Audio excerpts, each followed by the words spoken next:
Live from Athletic Kulture Stadium in Springwater Township, Baycats TV presents the Intercounty Baseball League. And this afternoon, it's the first place Welland Jackfish in town to take on the defending IBL champions, the Barrie Baycats. Hi, everybody, and welcome back. Along with Maddie Gale and Julius Hern, I'm Ben Davy. Well, this has to be considered one of the marquee IBL matchups of 2025 so far. Yes, it is early in the season, but the Jackfish have beaten the Baycats twice so far already. And if you're Barrie, you have to be feeling like this is a must-win game. You lose today, and suddenly you're not the team to beat anymore. They are. Absolutely. You look at the last game, just last week against the Welland Jackfish for the Barrie Baycats, a one-run loss. So that could be the difference between getting them over 500. If they win today, they'll be right back at 500 for the first time this year. But Welland has a lot looking up for them. A huge 23-2 win against Kitchener the other night. Robert Mullen, again, another huge performance. 2 home runs. He's slugging nearly 1,000. Kind of similar to what we had to open the last time we saw the Jackfish here. So Welland's offense has been fantastic. But the Baycats have been picking it up lately with Nolan McAbrother kind of leading the charge. Yeah, you mentioned the Jackfish scoring 23 runs already this week. The Baycats scoring 17 on Wednesday night in Christie Pitts in Toronto. What have you seen in this Baycats offense so far that you've liked? Well, I mentioned Nolan McAbrother. His kind of resurgence has really fueled this lineup. We saw him against the Brantford Red Sox on Thursday night. He was kind of the charge that got that 5-run 6th inning that really put the Baycats out in front. But also in Toronto, he had 5 walks, another base hit. He was just getting on base really often. So for him, if he's able to lead that charge in the middle of the order, that's going to maybe power the Baycats to the first win over the Jackfish this year. All right, it's time for baseball. Let's join our public address announcer with the starting lineups. Here's Rob Daniels. Rob.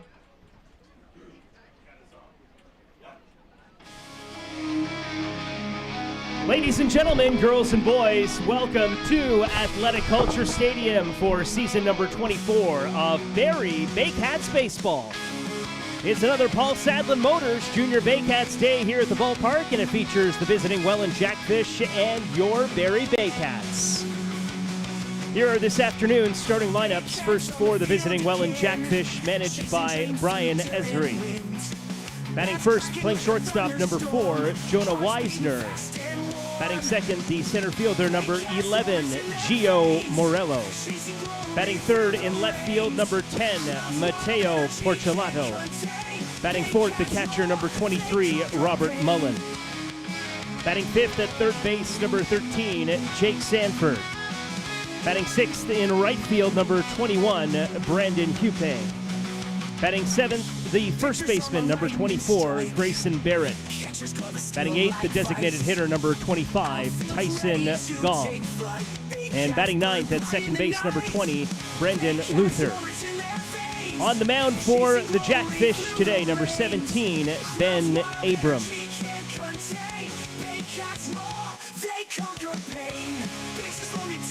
And now, ladies and gentlemen, girls and boys, the starting lineup for your Barrie Baycats, managed by Josh Matlow. Batting first at shortstop, number 11, Brandon Hernandez. Batting second, the right fielder, number 4, Willie Garcia. Batting third at first base, number 35, Malik Williams. Batting fourth, the designated hitter, number 27, Ryan Rio.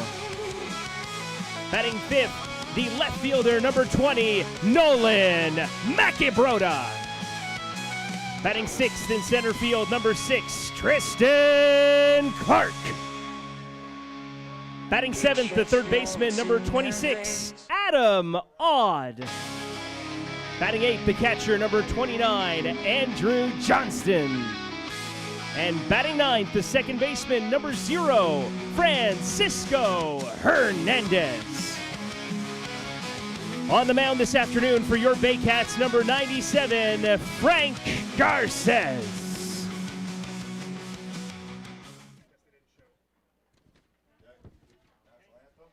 Here are the umpires for today's contest. Calling the balls and strikes, we have Mike Kinnear. At first base, Scott Costello. And handling third base is Chris Walters. Fans, at this time, we ask you to please rise, if you are able to, and kindly remove your hats for the playing of our national anthem. Thank you.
What a crowd and what an afternoon today at Springwater Township's Athletic Kulture Stadium. Maybe the biggest crowd we've had certainly on a Saturday this season as the Baycats get ready to take on the Welland Jackfish, a ball club, Julius, that has just one loss to its record so far here in 2025. Yeah, coming in at 11-1, they won the last two IBL pennants. And you're talking about the fans.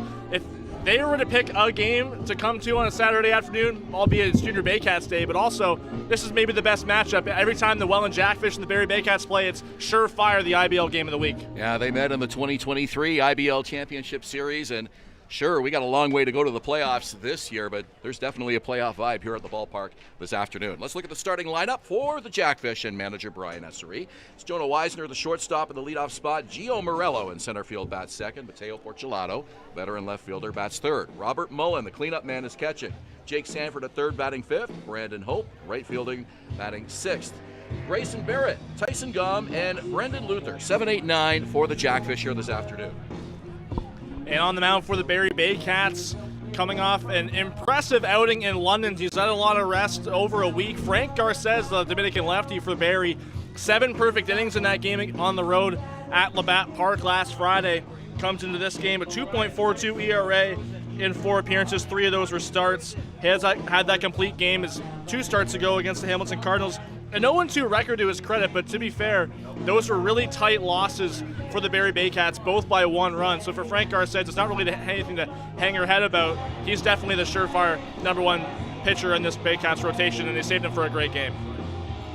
Final home game for the Baycats in a couple of weeks. They're on the road next weekend in Chatham, Kent for a 3-game series against the Barnstormers on the road. So good opportunity for the Baycats to spend a little bit of time on the road together, and Baycat fans will have to wait until the following week to get a chance to see their ball club again here at home after this one. Yeah, you don't often see in the IBL the 3 games in 3 days against the same team. It's like kind of like a Major League Series, but I was talking to Noah Hull before the game, and I was saying that it might be kind of like college when you go on the road for 3 straight on a long road trip. So that's going to be a really important series for Barrie coming up next week, but they got to get through the Jackfish first.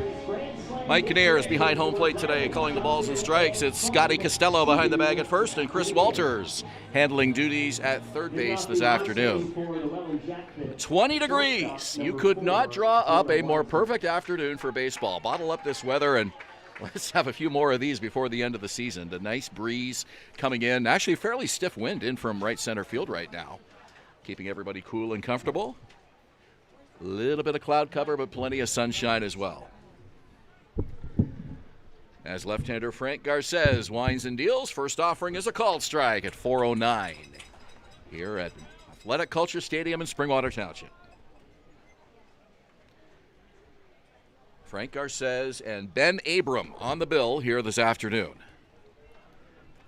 It's not even just the teams that are, marquee matchup, but the pitching as well. 2 of the best pitchers in this league. We mentioned the offense is high-powered, firing on all cylinders, both with double-digit run totals earlier this week. Garces wastes 1 low and away there, 2-1.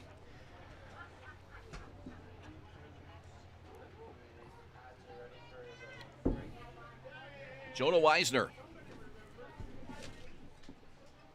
362 average coming into today, taking all the way. It's a called strike. It's now 2-2. 4 pitches and 4 takes for Weisner so far.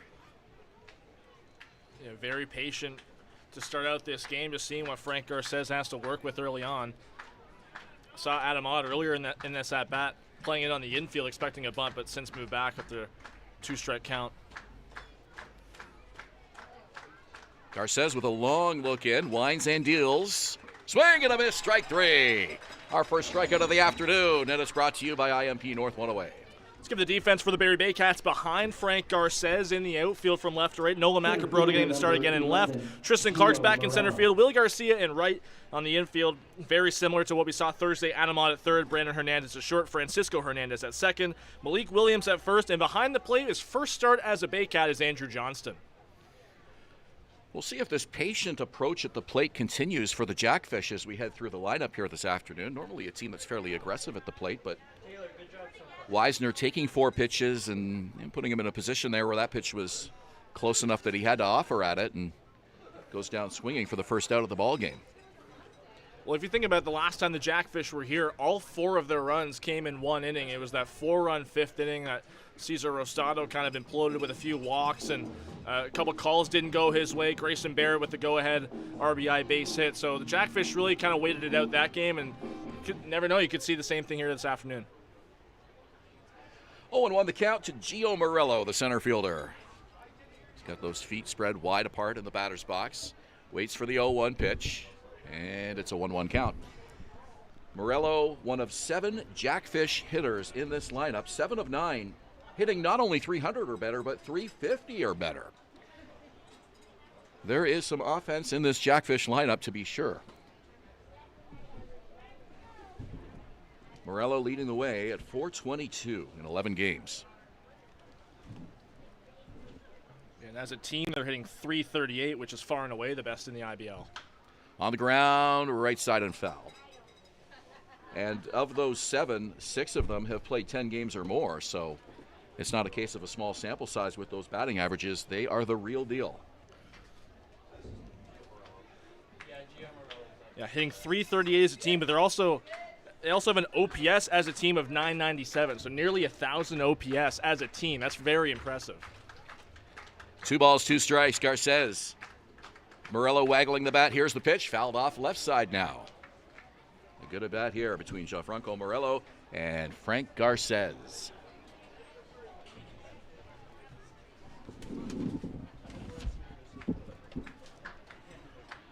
Garces has 36 strikeouts coming into today. Give him 37 now, getting Wisner to lead off this ball game. Lefty-lefty matchup. Here's the 2-2 pitch, and it's on the ground to second. A slow roller for Francisco Hernandez. Makes the throw. Gets the speedy Morello for 2 away.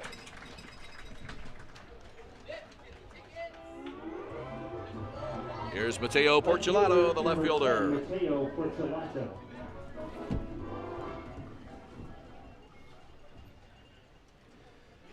Jackfish beat the Baycats now 2 consecutive years for their home opener against Barrie. Did it again this season, 9-3 at home, and then a win here at Athletic Kulture Stadium last week. So already the 3rd matchup for these teams. Garces, an abbreviated delivery, and it's a called strike. And if you think back to last week when the Jackfish were here, that was their first win in this ballpark since the 2023 championship when they clinched that in Game 6. Because beat Barrie in their home opener in the first game of the season, but then lost the remaining 5 matchups. On the ground, up the middle, past a diving Francisco Hernandez is into center field. Base hit, Mateo Porcelato, 1 on, 2 out, and the cleanup man, Robert Mullen, comes to the plate. Well, that game was a long time ago, but it's one that I'm sure Baycat fans took a long time to get over. A heartbreaking outcome to that series, and they lost it in blowout fashion in Game 6 as the Jackfish put an exclamation mark on that 2023 championship series against the Baycats. It seemed like a tight series until that blowout Game 6. A lot of fans thought maybe this would be the 2024 matchup, but the Royals beat the Jackfish in the semifinal series. This one to third. A nice backhand grab there by Odd. Makes the throw over. It's in time for the out. And that'll do it. So the Jackfish strand a runner. We played half an inning. No score. Jackfish and Baycats. You're watching Baycats TV and Rogers TV Barrie.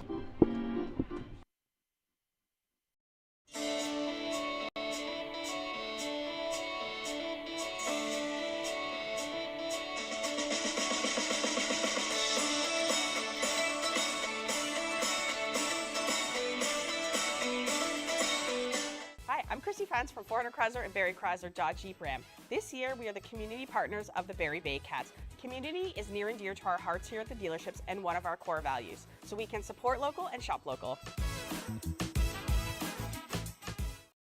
Visit Alliance Billiards and Sports in the northeast end of Barrie. A fun, friendly family environment offering pool, darts, karaoke, and live entertainment. Enjoy a large variety of delicious food and drinks on the patio. You'll come as a stranger and leave as a friend. At Domino's, mix and match any 2 or more pizzas and sides for just each. Like when pizza night's more like pizza and lava cakes night, or pasta and stuffed cheesy bread night, or we're gonna need a bigger table night. Mix and match Canada's favorite pizza and more at Domino's.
No score, bottom of the first inning. Here come the Barrie Baycats. Brandon Hernandez, the leadoff man at short. Willie Garcia, the right fielder, bats second. Malik Williams, the first, bats third. Ryan Rio, the cleanup man, DHing. Nolan Macabrota, the left fielder, batting fifth. Those five have pretty much cemented into those spots, 1 through 5, in recent games for Josh Matlow. Tristan Clark in center field, batting sixth. And the bottom third of the order is Adam Ott at third, Andrew Johnson catching, and Francisco Hernandez, the number 9 hitter, at second base. On the mound for the Welland Jackfish, Ben Abram comes into this game a 2-1 record in 3 starts, 19 and a third innings, a 4.19 ERA. So high standards for this guy. Obviously, it seems like he's the number 1 man in this rotation for Welland and proved it. Part of that 2023 championship. And another big guy that the Baycats are facing. We saw Nikolai Arbach on Thursday of Brantford, 6'8". Ben Abram, very close to that height. One of the tallest pitchers in the league as well. And as you mentioned, off to another outstanding start here in 2025. Brandon Hernandez, second-year Baycat. Really settling into this leadoff spot quite nicely following the departure of Noel McGarry-Doyle and Kenny Sejo, who was with the ball club last year, not back here in 2025. McGarry-Doyle left a couple of weeks ago to join the Frontier League. And that opened up the leadoff spot for Brandon Hernandez. Got his first professional hit a couple nights ago. Great to see. Always mixed emotions. You know, you're sad to see these players leave the hometown ball club that you love, but they're getting opportunities elsewhere, and that's good for their careers. A ground ball to short, and an easy throw for Jonah Weisner. One away as we look at the defense for the Jackfish behind Ben Abram. Behind Ben Abram in the outfield from left to right, Mateo Porcelato, Gio Morello, and Brandon Hupe. He's getting the start in right field. On the infield's Jake Sanford at third, Jonah Weisner at short, Brendan Luther at second base, Grayson Barrett back at first, and Robert Mullins behind the plate. Willie Garcia, the former Chicago White Sox. First-year Baycat, right fielder, in the number 2 spot again this afternoon to face Ben Abram.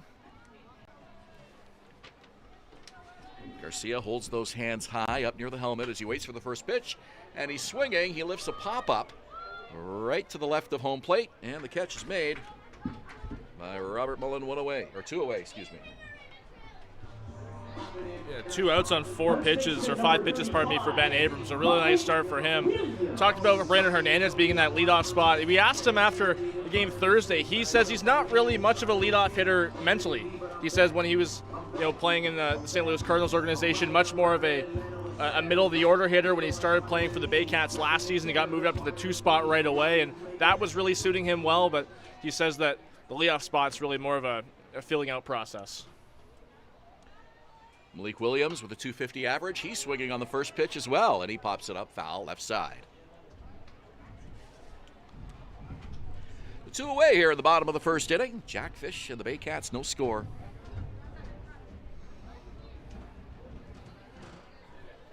Ben Abram, the tall right-hander, winds and deals. Swing and a miss by Williams.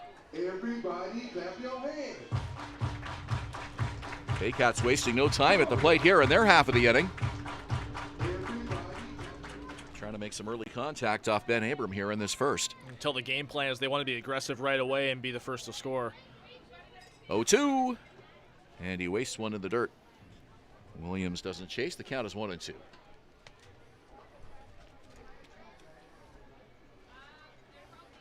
That wind which was blowing in is now pretty much straight from left to right now.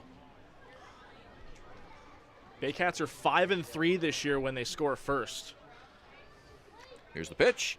Hit on the ground, foul, heads up over near the inflatable castle.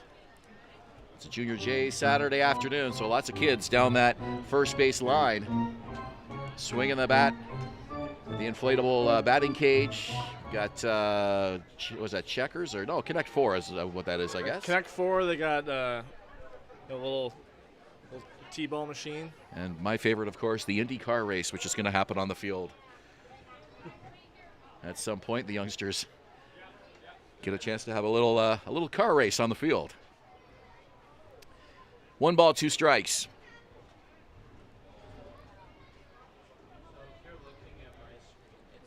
Ben Abram looks in, glove high, winds and deals the 1-2 pitch. And again, it bounces up to the plate. Saw Malik Williams. He was really aggressive to start off this at-bat, but he's being much more patient in the last few pitches. I think all stems from that second pitch. He knew he was reaching on an outside breaking ball.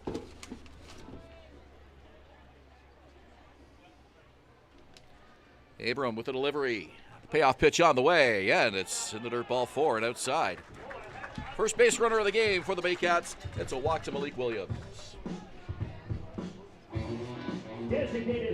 Just the 5th walk of the season for Ben Abram. 19 innings of work.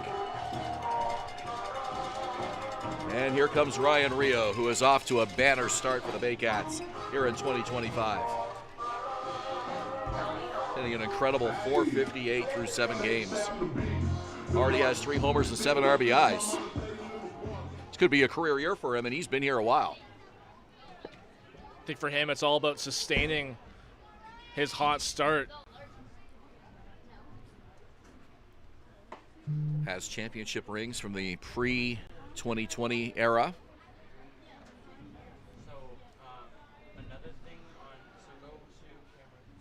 The big left-hander holds the bat. Waits for the 1-0 pitch from Ben Abram with a runner on. Williams takes the lead. Here's the pitch. And it's hit on the ground, through, into right field for a base hit. Williams to second, 2 on, 2 out. Here's Nolan Macabrota. Well, Williams had to hold up a little bit at first base to make sure that batted ball didn't hit him. So smart base running on his part, and that walk really set something in motion. Ryan Rio coming right back behind him and putting 2 on for Macabrota, who I mentioned earlier on is kind of been the one that kind of gets everything started for the Baycats, at least in the last 2 games.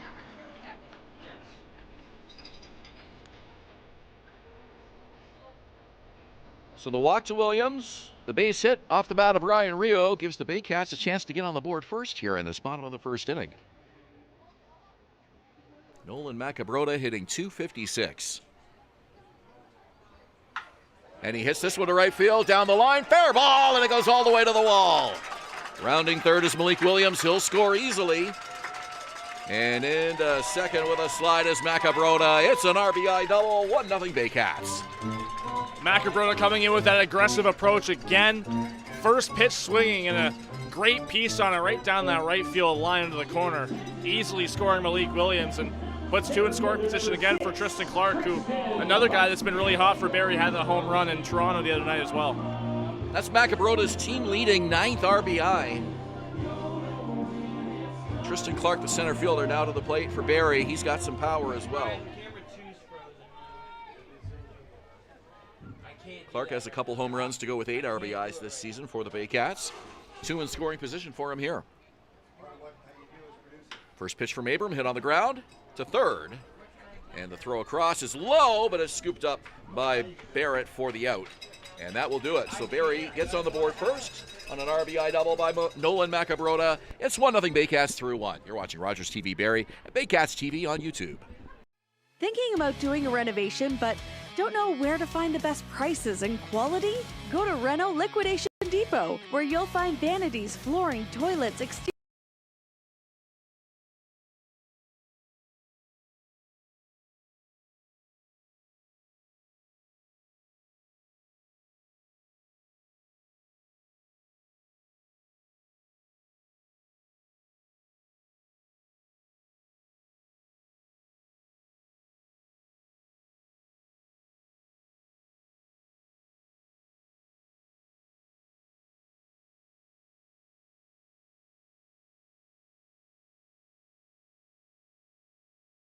Thinking about doing a renovation, but don't know where to find the best prices and quality? Go to Reno Liquidation Depot, where you'll find vanities, flooring, toilets, exterior doors, and so much more. Visit Reno Liquidation Depot today.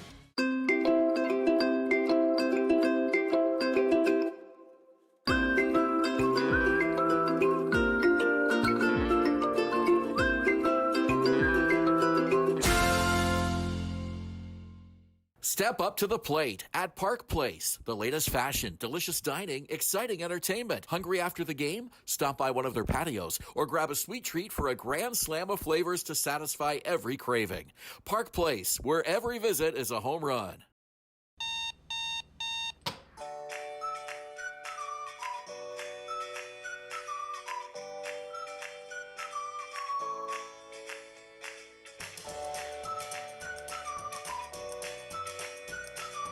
The only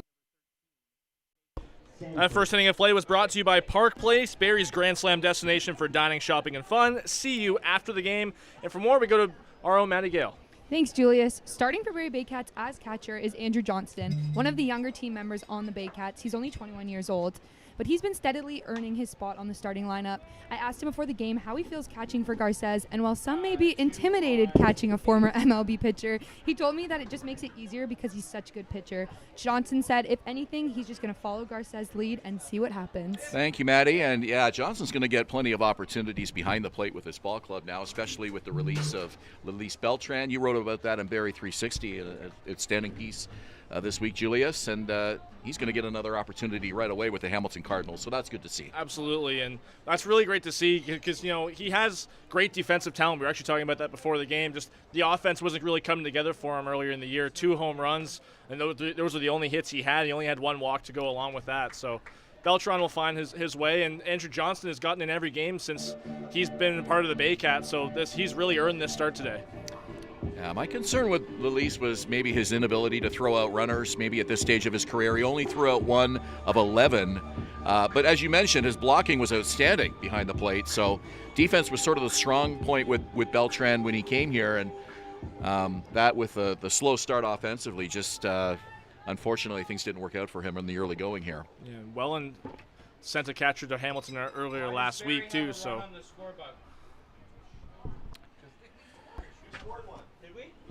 So a leadoff walk to Sanford Brandon Hope at the plate for the Jackfish. 1-0 Baycats, top of the second. Sanford takes the lead. Malik Williams holding him on. Garces deals. Swing and a miss. Talking about a lot of players in this Welland Jackfish team are hitting well over 300. Hupe's one of them, 382 already this year with a couple home runs. 12 RBI to go along with that. Swing and a miss for a strike.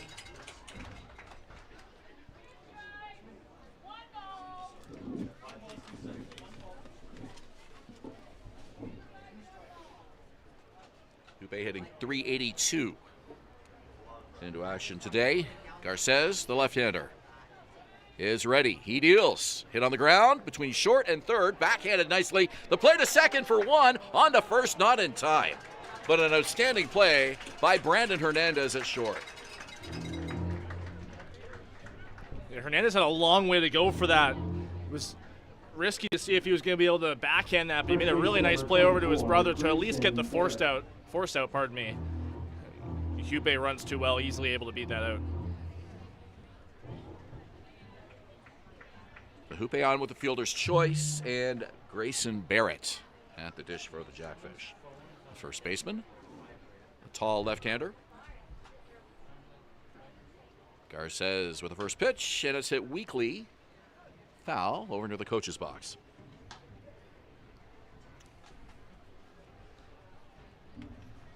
Nobody out, top of the second. Or 1 out, excuse me. Top of the second, 1-0 Baycats. Hupe with the lead at first. Here's the pitch from Garces. Called strike on the outside part of the plate.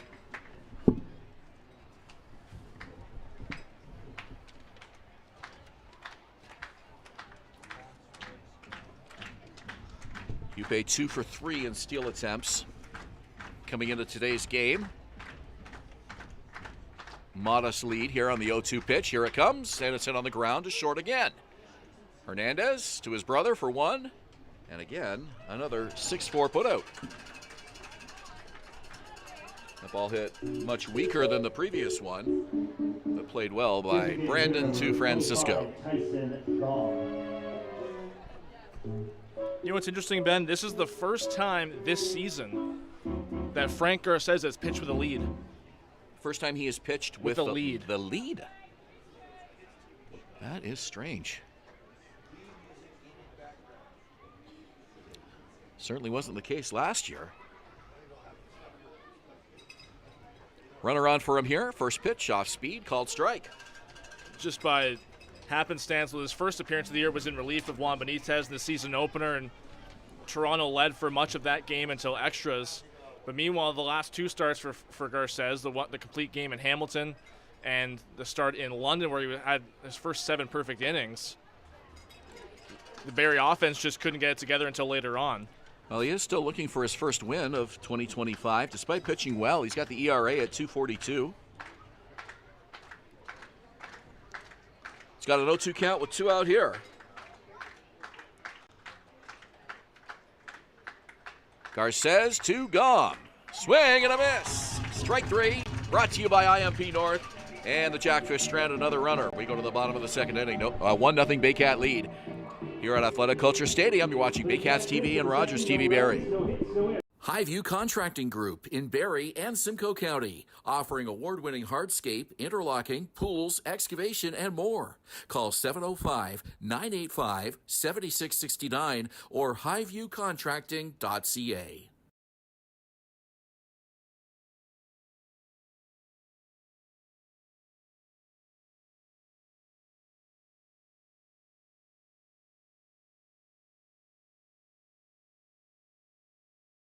At Domino's, mix and match any 2 or more pizzas and sides for just each. Like when pizza night's more like pizza and lava cakes night, or pasta and stuffed cheesy bread night, or we're gonna need a bigger table night. Mix and match Canada's favorite pizza and more at Domino's.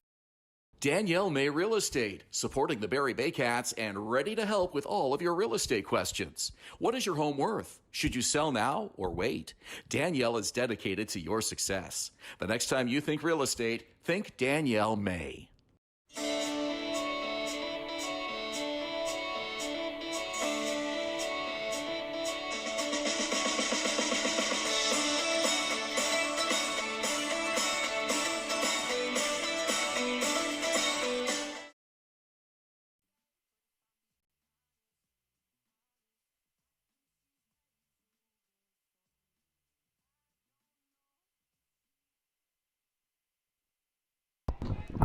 This 2nd inning of play is brought to you by JC Unlimited Contracting. Design, supply, build, renovate. Servicing Simcoe region for over a decade.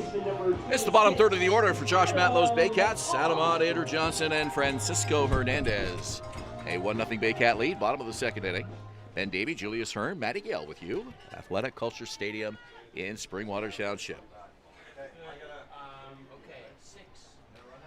Beautiful day here at the ballpark. Couple of umbrellas, but not because of the rain. Just fans looking for some shade. Beautiful sunny sky. I'm only spotting 3 umbrellas. That might be a record low for a Saturday afternoon. This is a very comfortable day. That mid-summer humidity hasn't really settled in here yet, so 20 degrees kind of still feels like 20 degrees for now. There's still a constant breeze as well. I'm sure that helps the fans. You know, in the middle of summer, these afternoons on Saturday are going to get a lot more sweltering and muggy. Quickly 0-2 here to Adam Ott.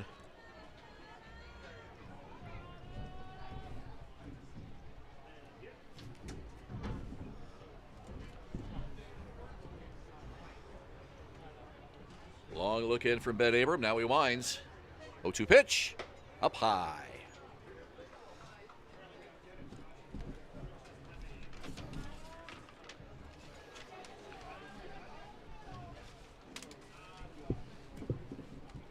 Adam Ott is ready.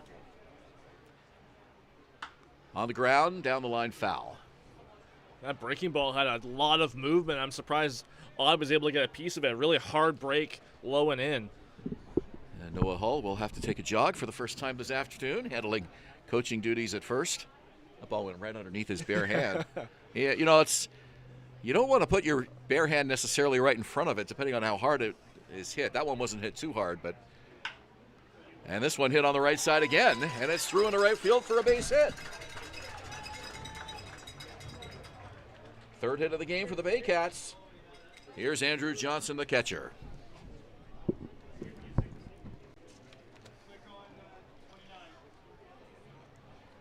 So Johnson, the first-year Baycat, wearing number 29, still doesn't have a name on the back of his uniform, but you know that'll be on there before long. I think when you earn your first start, you earn your name on the back of your jersey. I'm sure that's going to come after the game. 4th game for Johnson. And still looking for his first hit. Scored a couple of runs, though. Yeah, like I mentioned earlier, he's been a substitution late in games, each of the first 3 as a Baycat for him. Maybe this will be his moment. Here's the pitch on the way, and it's a high fastball. 1-1. Came over from Hamilton about a week and a half or so ago. Had a few games with the Cardinals earlier this year. But like I mentioned earlier, Hamilton's really adding a lot of different catching depth, so Johnson getting an opportunity here in Barrie. Tyler Plumpton and Hayden Jaco also handle catching duties on this Baycats roster. 2 balls and 1 strike.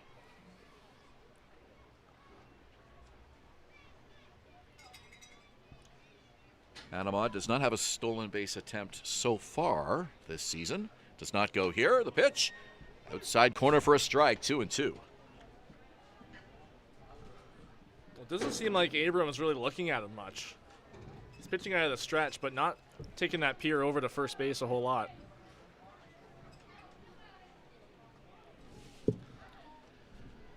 Middle infield ready for a ground ball. Weisner at short, Luther at first. Runner goes. Here's the throw down. The tag. It is not in time. Stolen base. How about that? Odd with his first attempt and his first steal of 2025. Well, he's able to get a really nice jump off Abram, who didn't even look over to him on that pitch. Almost wonder if he heard us, because we were just mentioned he didn't have an attempt. You mentioned Abram wasn't paying much attention to him. And now Odd back to the dugout. He must have been tagged out as he came off, if he came off the bag. I'm not sure what happened there. The original call was safe. Second baseman number 0, Francisco. We'll have to take another look at that afterwards. I'm not sure if he must have came off the bag.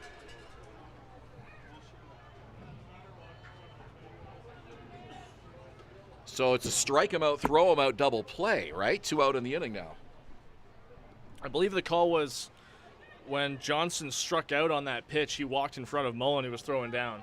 So they called the runner out. Good catch on that one. Okay, so 2 out in the inning now. Abrams pitch, and it's up high. 2-1. Or 2-0, excuse me.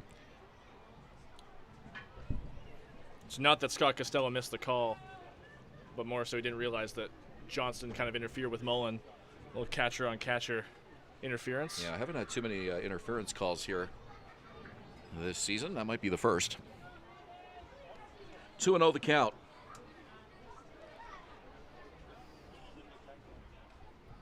There are 2 out in the inning. Here's the pitch, and it's fouled back to the screen. 2 out on the board.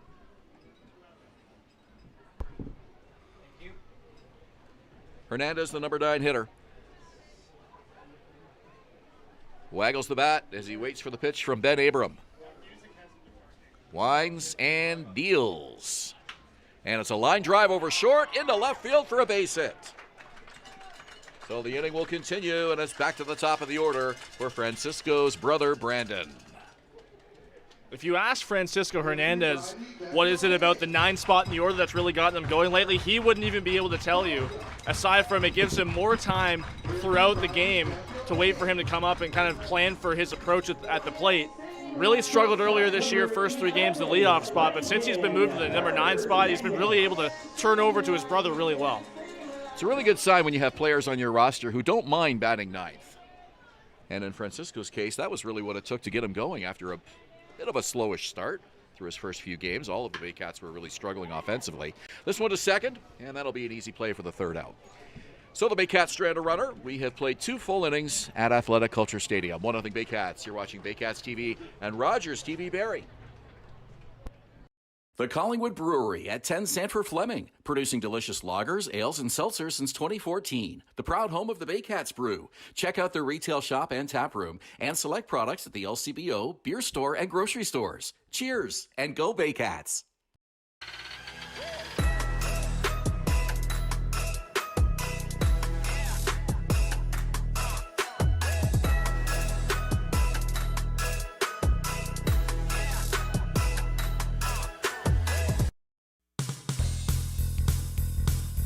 Join us this summer at the Baycats Summer Baseball Camp.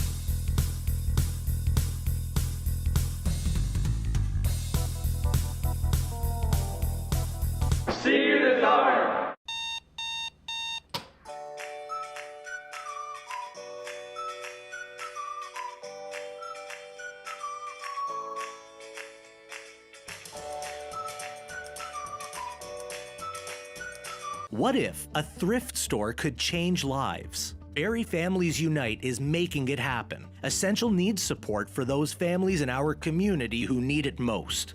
Charity gives. Dignity empowers.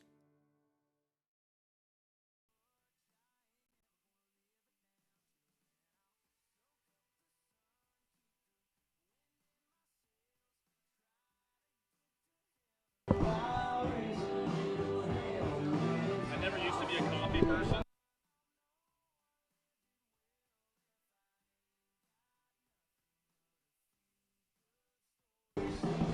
The third inning of play is presented by Render 3D Quick, the #1. Top of the third inning, Ben Davy, Julius, Hern, Matty Gale at Athletic Kulture Stadium, a 1-0 Baycats lead. Baycats looking to draw even at the 500 mark. This would be a big win for them. And the Jackfish with just one loss so far in 2025. Perfect 2-0 record against these Baycats so far. Brendan Luther, the #9 hitter, will face Frank Garces for the first time this afternoon. Luther hitting .388. 12 games. First offering, inside corner for a strike. It's kind of similar to Francisco Hernandez. When you have a guy like Luther in your #9 spot hitting that high in terms of average, that's really impressive. Some managers kind of think of it as a secondary leadoff man. You know, maybe that's the switch that flipped in Josh Matlow's mind in terms of moving Francisco Hernandez. Interesting question to ask him. 1 ball, 1 strike to Luther here. The second baseman waits the pitch. That's a called strike 1 and 2. Jonah Weisner, the leadoff hitter, is on deck for the Jackfish.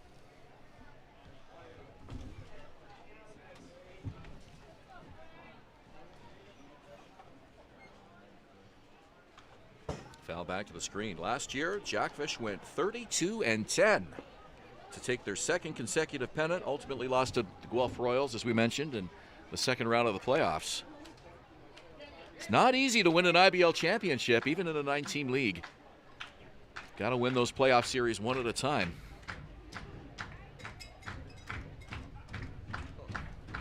One and two on the way from Garces. Swing and a miss, strike 3. It's brought to you by IMP North. 1 out here in the top of the third inning. This telecast is presented by the authority of the Intercounty Baseball League and the Barrie Baycats Baseball Club, and the accounts and descriptions of this game may not be disseminated without express written consent. Any rebroadcast, reproduction, or retransmission in any form is strictly prohibited. Here comes Jonah Weisner for the second time. Garces got him swinging in the top of the first inning. 3 strikeouts for Garces so far. That one is foul. Strike 1. Weisner was a huge pickup for this Jackfish team last year. Was the Western Canadian Baseball League MVP in 2023. Hit .392 in 56 games. And just had a 34-game hit streak end a few days ago, which included last year in the playoffs. Lifted foul left side.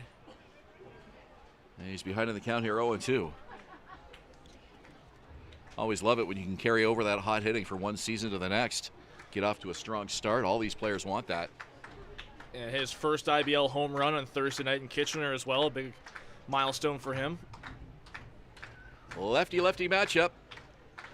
Garces to Weisner. Here it comes. Fouled again.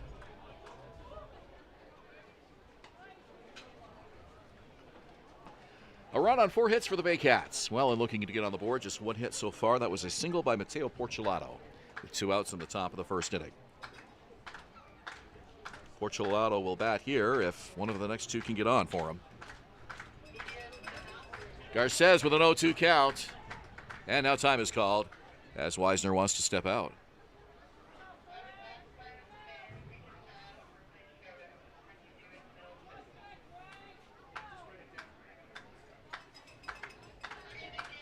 Here comes the crowd behind Frank Garces, and an 0-2 pitch on the way. Swung on and missed. Brought to you by IMP North. It's back-to-back strikeouts to start the third. This is where Frank Garces really starts to heat up. He kind of doesn't really bring in the velocity much in the first few innings, but you can tell when he really starts to heat up, those Ks start to add up for him. That's 3 straight now for him. Still early in this game, but we set this up as a marquee pitching matchup between two of the IBL's best, and so far both have delivered. Frank Garces and Ben Abram. Garces with 2 strikeouts here to start off the third for us. Here's Gio Morello with 2 away. First pitch strike to Morello.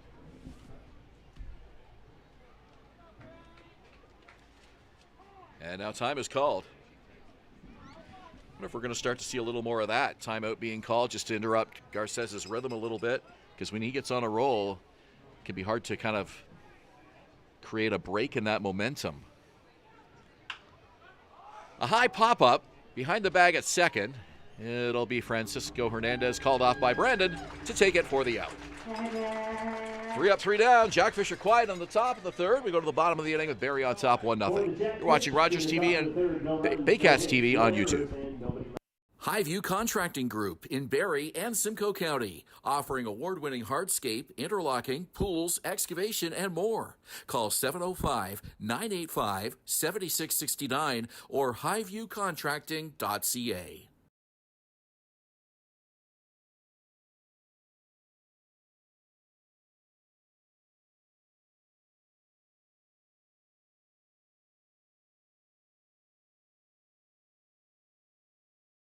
At Domino's, mix and match any 2 or more pizzas and sides for just each. Like when pizza night's more like pizza and lava cakes night, or pasta and stuffed cheesy bread night, or we're gonna need a bigger table night. Mix and match Canada's favorite pizza and more at Domino's.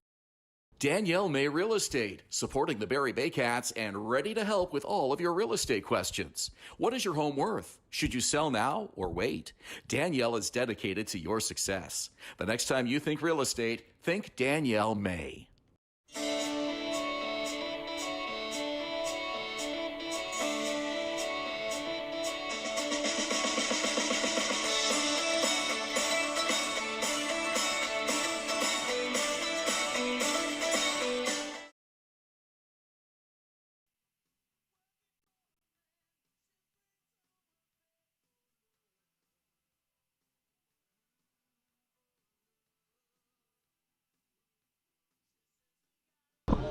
This third inning is brought to you by Render 3D Quick, the #1 architectural 3D rendering company in Canada, working with thousands of builders, developers, architects, and more.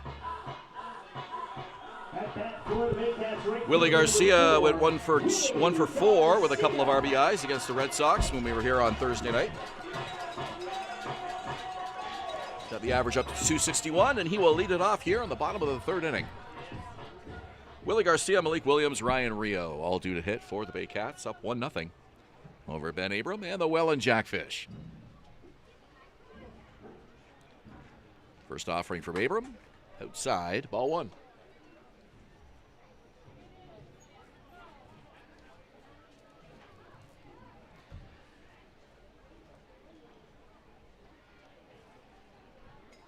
Abram with a wind-up and the pitch, and that one's low.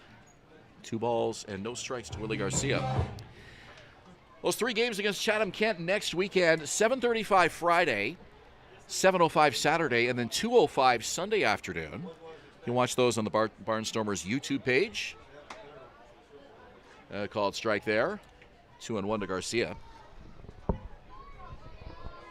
It's another one of those ballparks. As much as the fans are really right on top of you at Fergie Jenkins Field, the Baycats know it's a hitter's ballpark, and they've been really successful in quote-unquote hitter's ballparks this year. A high pop-up to short. Weisner the catch, 1 away. I've only been at the Fergie Jenkins Field once, and it was just an incredible experience. Fans are into every pitch.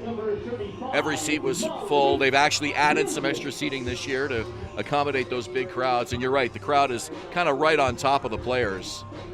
They've certainly done everything right building that franchise in Chatham-Kent so far. Just a great atmosphere for baseball. And they've really recently retired Fergie's number. about 2 weeks ago or so.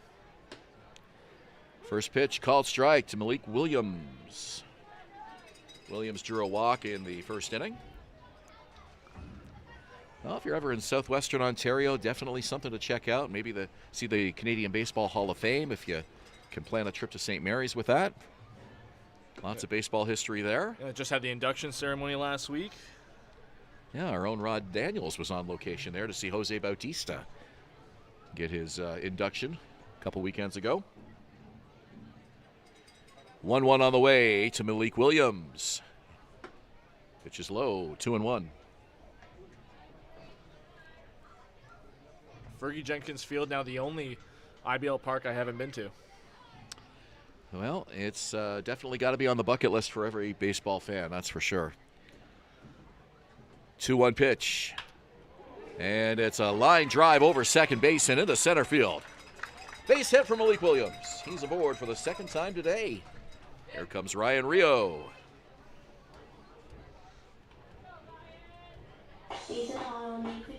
Yeah, I think I've been to all the parks except Hamilton, strangely. I don't know why. I just haven't had the opportunity to see Hamilton yet, but... I think I've been to Hamilton 3 times. Well, we haven't had a playoff series against Hamilton. Maybe that has something to do with it. Wait, 2 years when ago. did we have one? A couple years ago? 2 years ago. Okay. Maybe that was a best of 3 or something and I missed it.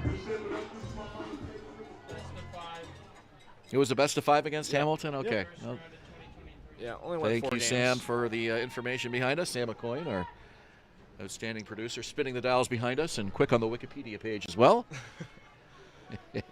Baycats won that series 3-1. 0-1 the count to Rio. Bernie Arbor Memorial Stadium in Hamilton. And you talk about a fun atmosphere, like Welland's kind of above and beyond in this league, but if you look at Hamilton, they've really put some nice things together at Bernie Arbor. It's kind of been a rejuvenated ballpark in the last few years with some new ownership, so it's definitely a must-see. Swing and a miss by Rio. He's behind in the count now, 1-2.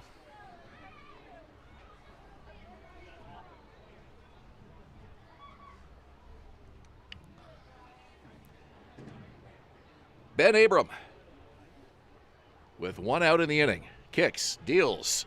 Rio with a foul tip and unable to make the catch is Robert Mullen. The at-bat will continue at 1 ball and 2 strikes. Rio reached a little bit for that 2-strike pitch from Abram. Kind of lucky to get a new life here. Williams the lead at first. Abram comes set. Here's the delivery. Low and inside. 2 balls, 2 strikes to Ryan Rio.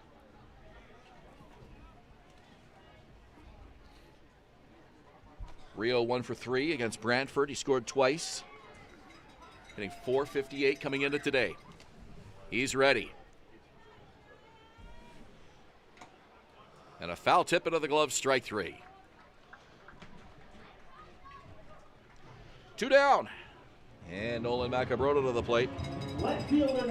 Yeah, when for Rio, a high fastball from Abram. He doesn't use his fastball that late in the count, especially against a lefty bat, but makes good use of it there to get Rio down swinging.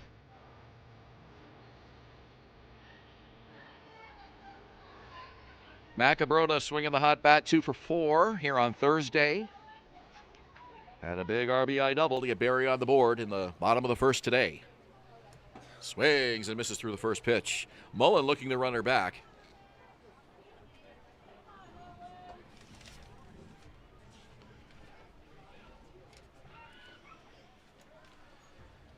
Macabrota looks in. Abram to the belt. 0-1 pitch. High and away.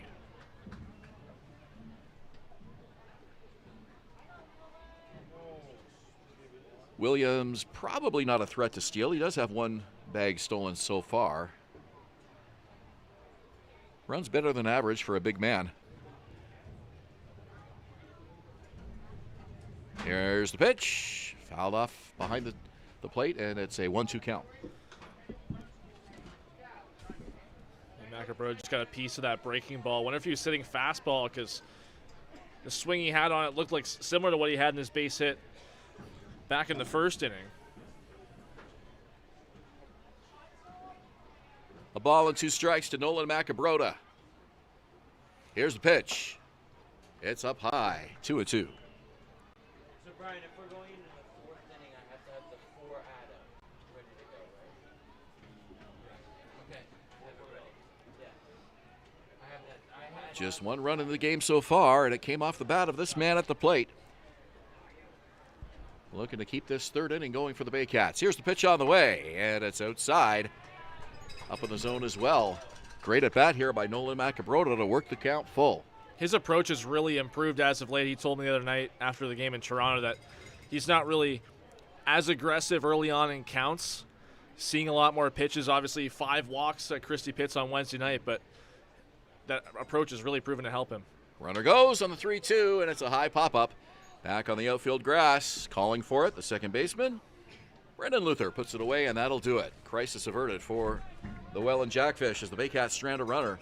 And we have played 3 full innings. It's still 1-0 Baycats. You're watching Baycats TV on YouTube and Rogers TV in Barrie. The only North Barrie Market, your go-to for homemade meals, catering service, and the freshest locally sourced meat. Get ready for an unforgettable barbecue experience with Barrie Best Barbecue coming soon. All at North Barrie Market, 580 Bayfield. Thinking about doing a renovation, but don't know where to find the best prices and quality? Go to Reno Liquidation Depot, where you'll find vanities, flooring, toilets, exterior doors, and so much more. Visit Reno Liquidation Depot today.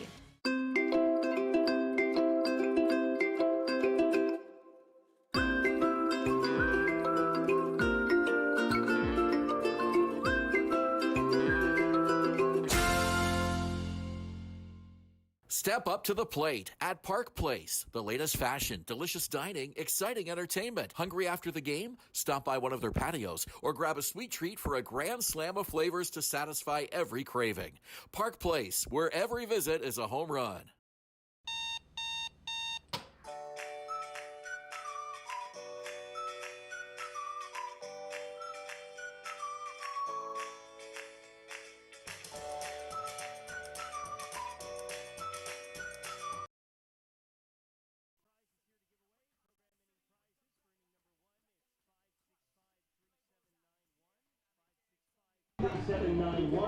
Rating number 2, the winning ticket number is 5653789. Again, 5653789.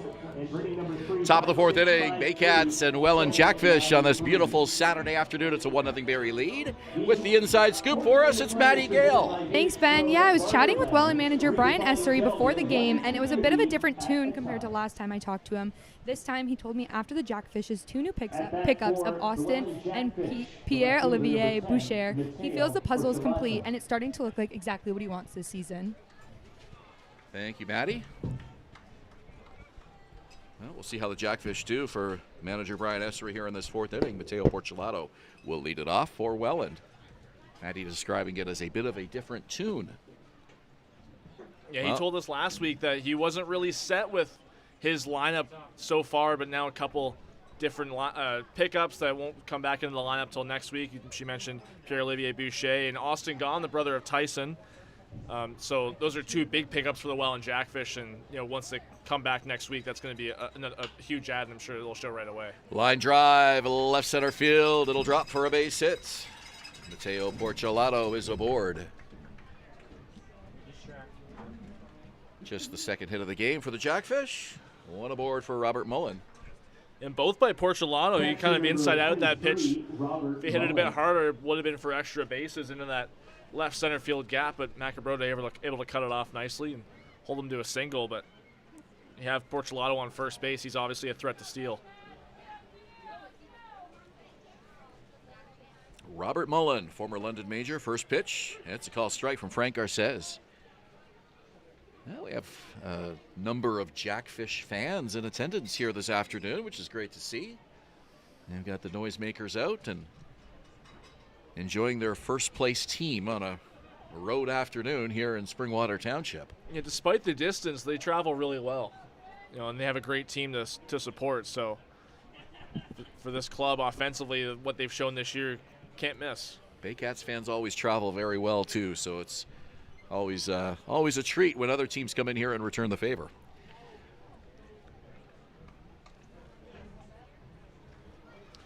Second time in this game that Garces has had to work with the leadoff man aboard. Porcelato with a leadoff single. Robert Mullen now waits for the pitch, and he fouls it away to the right. And Porcelato bluffed a steal there, and it's tough for him with the lefty Garces on the mound. We just saw that throw over a few moments ago, and Porcelato, I mentioned, obviously a threat to steal. 6 steals on the year so far, which leads the Jackfish. 6 out of 7. Low-scoring game. Garces will keep a close eye on him for sure. Takes the lead, now draws another throw. Frank Garces, 35 years old, from San Cristobal, Dominican Republic. Second stint with the Barrie Baycats. 2 seasons of Major League Baseball with the San Diego Padres, 2014 and 2015. As he checks on the runner again. And I guess a balk is called. Oh, disengagement. That's right. 2 unsuccessful pickoff attempts. So you can throw over a third time, but you got to get him, and if you don't, he gets the extra base. Yeah, he saw Porcelato kind of dancing with this lead, and it's risky with the lefty, but he was still close enough to easily be able to get back to first base, but not sure if Garces realized the disengagement rule. Porcelato obviously taking advantage. So those free bases due to disengagements, they don't count as stolen bases. No. But they call it balk. It's the same net outcome. Runner at second. Nobody out. Here's the pitch. A high pop-up over our heads. Yeah, the disengagement, they call that a balk. So.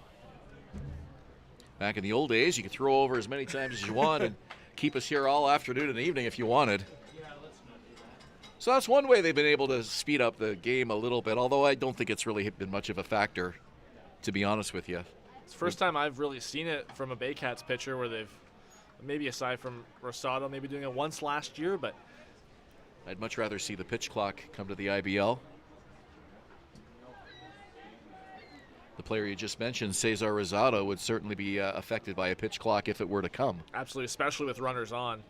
It'd be interesting to see how he would adjust to that. Yeah, we saw it in Toronto, clear difference between the way he was approaching batters with nobody on base or runners in scoring position for that matter as well. Here's the pitch, swung on and missed. A strikeout for IMP North. Frank Garces blows the fastball by him. It's a good time to bring out that high heat for Garces against a hot hitter like Robert Mullen, hitting over or slugging over 950 coming into this game, top of the IBL in that category. So it's 5 strikeouts for Garces this afternoon. Sanford to the plate. I mentioned the 2 years of Major League experience Frank Garces has, and I have to think he must have been happy to hear the news of fellow Dominican Willie Garcia joining the roster this year, and another ex-Major League ball player. And even though their careers didn't overlap, I'm sure some stories to be shared between the two of them in their Major League Baseball adventures. One from the National League, one from the American.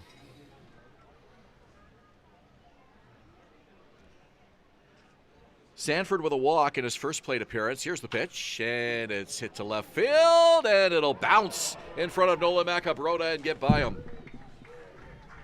Goes all the way back to the wall to pick it up, and in to score easily is Mateo Porcelato. All the way to third goes Jake Sanford. Oh, he's already at third. Not your fault. And Macabrota took a step back when Sanford made contact with that. It's going to be scored a base hit. It's going to be a triple for Jake Sanford, but Macabrota, I'm sure he would like to have that one back. With the back step he took initially, he probably should have taken a few steps in, let that ball drop in front of him. So it was a risky play trying to scoop that ball and make a low hanging catch. Yeah, when you charge a low ball like that and you have to reach for it, oftentimes it's an all or nothing situation. And unfortunately for Macabrota, unable to come up with it and had to retrieve it all the way back against the wall. So we have a 1-1 tie.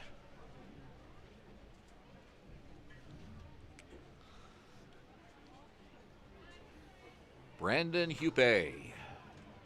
Reached on a fielder's choice. Waits for the 0-1 pitch. And he lifts it up high on the outfield grass, right side, and the catch is made. Sorry, it drops. Drops for a base hit. The ball gets by the catcher. Backing up is Frank Garces. I thought Garcia was going to come in and make that catch. He didn't. It dropped in front of him. It's an RBI single for Hupe. No, it's a sacrifice fly. Garcia came in, made the catch, and he had a strong throw, but it was too far up that third base line to get Sanford, who runs pretty well. Okay, so I called that play totally wrong. We'll just remove that from my demo package completely. It looked very shallow. The outfielders were playing deep relative to the infield. So a sac fly, Sanford scores. I thought I was wrong, but I was right with the catch. It's a case of overthinking. There are 2 out in the inning. A 2-1 Jackfish lead now.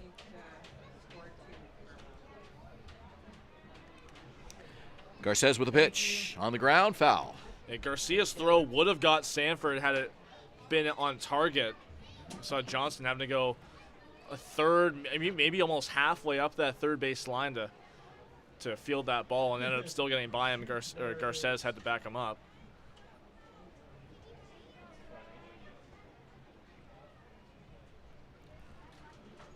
Oh, and 1 the count here to Grayson Barrett, the first baseman. So the bases are clear behind Frank Garces for the first time this inning. Winds and deals. Fouled off to the left. So the triple for Sanford to bring in Porchelato. The sac fly for Hupe to bring in Sanford. 2 runs for Welland here in this top of the 4th inning.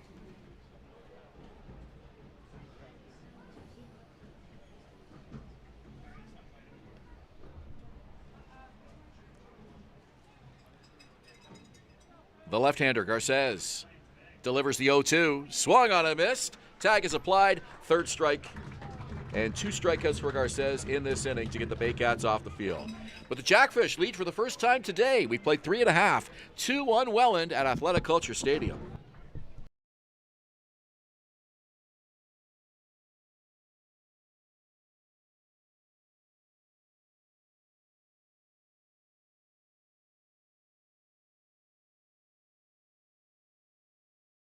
Highview Contracting Group in Barrie and Simcoe County, offering award-winning hardscape, interlocking, pools, excavation, and more. Call 705-985-7669 or highviewcontracting.ca. At Domino's, mix and match any 2 or more pizzas and sides for just each. Like when pizza night's more like pizza and lava cakes night, or pasta and stuffed cheesy bread night, or we're gonna need a bigger table night. Mix and match Canada's favorite pizza and more at Domino's.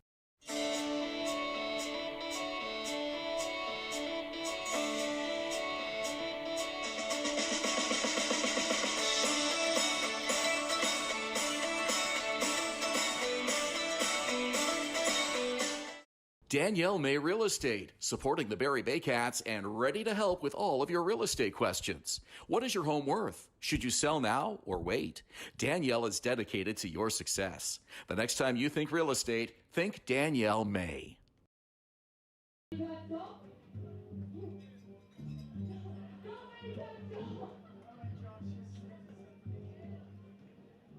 you can go back to 8 on 2. And then go back to control camera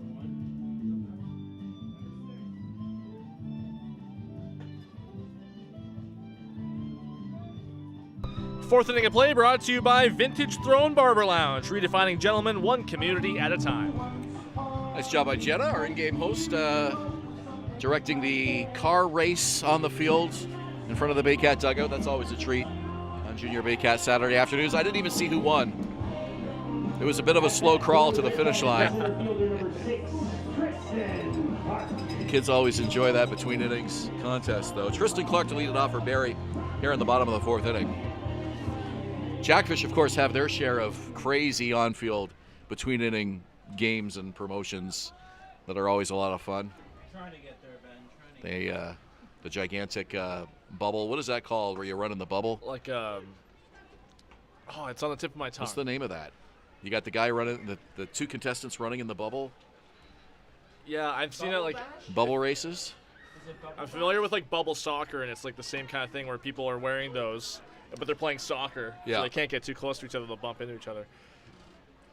Zorbing, as I believe, is that's what it is. Yeah, the Zorb balls. Yeah.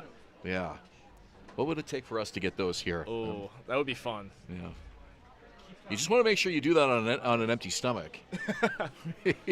Yeah, we get rattled around in there pretty well. You might have a mess to clean up. Ryan Harrison and the crew in Welland do an outstanding job with those games between innings, always making it a fun atmosphere at Welland Stadium. Outside corner, strike 3. Clark taking all the way, hoping for that call. Didn't get it. Strikeout for Ben Abram here in this bottom of the 4th inning. We're talking about on-field stuff in Welland. Did you see the other night, they had prom night? That was a promotion at Welland Stadium, and they had the starting lineup come out from a limo. The starting lineup for the Jackfish? Field, yeah. Wow. It was really cool. What a fun idea. They had like tuxedo-themed jerseys. They always think of things that have never been done before. I'm telling you, if Bill Veck was in charge of an IBL team, it would be the Welland Jackfish. They also have a tattoo night later this year. Okay. Which looks really exciting.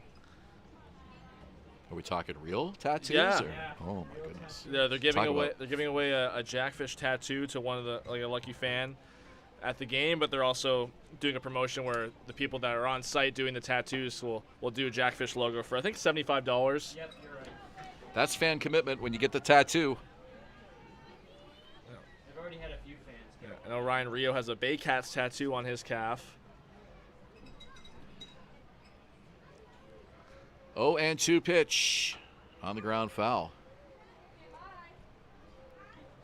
I guess if you get a tattoo, you want to be relatively certain that the IBL team is going to stay in that city. Absolutely.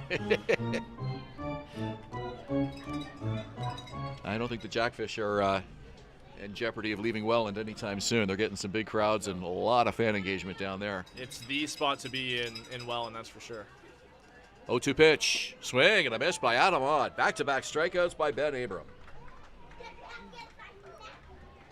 Ben Abrams really dialed in here in this 4th inning. That strikeout looked easy for him. The fastball down and away on Adam Odd. Both these pitchers have the ability to seemingly add some velo to their fastballs as the game goes on. They know when to dial it up. Well, Abram was working on with a lot of breaking pitches in his first at-bat, really changing up his tune in the second at-bat. Andrew Johnson still looking for his first IBL hit. He's got a strikeout.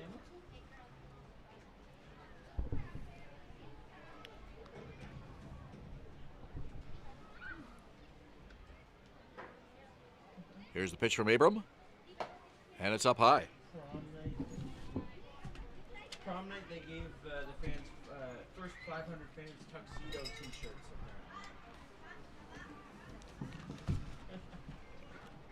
Of course they did. 2 balls, no strikes. We are in the bottom of the 4th inning. Baycats trailing 2-1. Abram with a wind and the delivery. Called strike. 2-1. First 500 people got tuxedo t-shirts. Johnston looked good with Hamilton to start the year and last year for a few appearances as well. Just looking for his first hit as a Baycat. Here's the pitch. Called strike. I was going to debate moving 2-2. but it's still shaky a little bit, so I'm not doing it.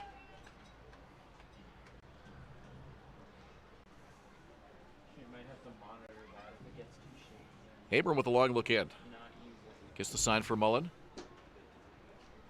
Here it comes. Lifted high, right side, foul territory, long run over, and it's well out of reach over near the Barrie bullpen. Johnston got a good piece of that one, just a bit late on the swing. He's put together some nice at-bats, just hasn't gotten the results he'd like.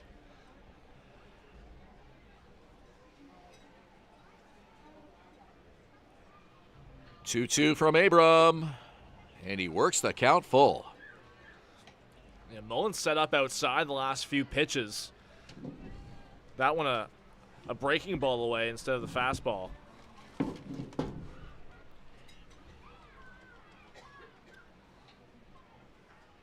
Four strikeouts for Abrams so far. And he issues a walk to Andrew Johnson to keep this inning going. So strikeout and a walk for Johnson. Francisco Hernandez, now the second baseman, will bat with 2 away and 1 on. Really important walk there for Andrew Johnston. Being able to extend this inning for Francisco Hernandez, who, like we've talked about earlier, has been able to turn the lineup over really well from the 9 spot. And if that can really start something for Barrie, especially against Ben Abram, put some pressure on him. People get barbecue ribs tomorrow for Father's Day. And he misses on the first offering to Francisco Hernandez. Hernandez 1 for 1.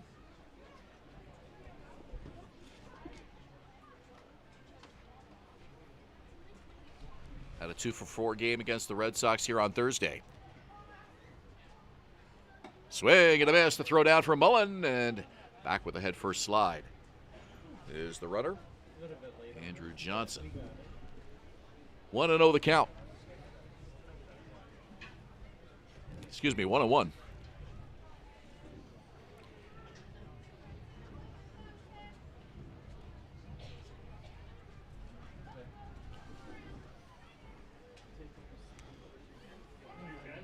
And now time is called as Francisco wants to step out.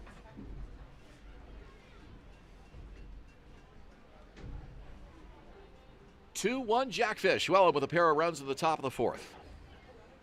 Baycats looking to respond here in their half. 2 away. Johnson leads at first. Here's the pitch from Abram. Swing and a miss. Looked like a slider that had that late break towards the outside part of the plate on Hernandez. Really nice pitch there from Ben Abram. 4 strikeouts today, including 2 in this inning. And he goes the other way down the line. It is a fair ball, and it goes all the way to the corner. To third is Johnson. Standing up with a double is Francisco Hernandez. 2 in scoring position for the Baycats. Sounded like Hernandez broke his bat on that ball. Maybe got off the end of the bat, going the other way with it. A really nice piece of hitting, kind of that seeing eye single down that right field line the other way. We mentioned Johnston able to extend this inning and bring Hernandez up, turning the lineup over to his brother. This could be a key turning point in this game. Brandon 0 for 2.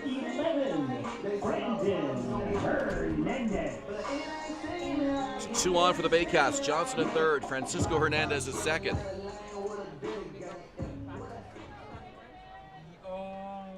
Yes, please. Ben Abram trying to hang on to this 2-1 lead for the Jackfish in the bottom of the 4th. First offering. And it's hit to right field. And the catch is made by Brandon Hoope going to his left. Makes the grab. And the Baycats strand 2 in the bottom of the 4th inning. So it's still 2-1 Welland. Julius will call innings 5 and 6 when we return. You're watching Baycats TV and Rogers TV Barrie.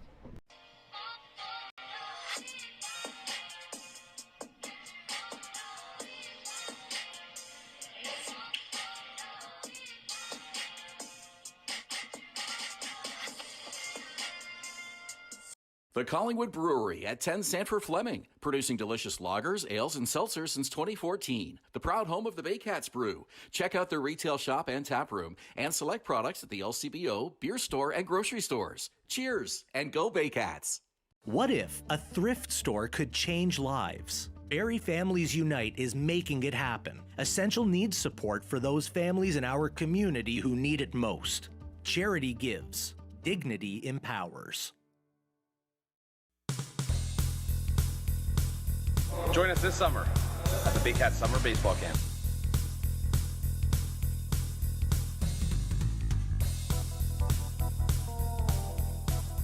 See you this summer! Step up to the plate at Park Place. The latest fashion, delicious dining, exciting entertainment. Hungry after the game? Stop by one of their patios or grab a sweet treat for a grand slam of flavors to satisfy every craving.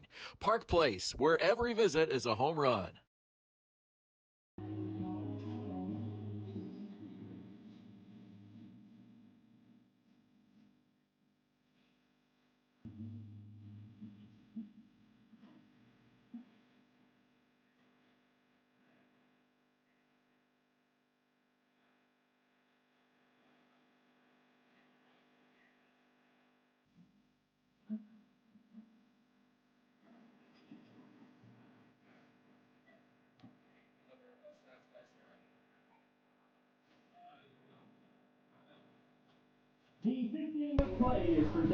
Top of the fifth inning at Athletic Kulture Stadium. Julius Hern along with Ben Davy, Matty Gale, our entire Baycats TV crew. Jackfish lead the Baycats 2-1. Frank Garces only allowed 3 hits compared to Ben Abram allowing 6 on the other end. But coming into this inning with a 1-run deficit, he'll face Tyson Gahn, the designated hitter, leading off the fifth.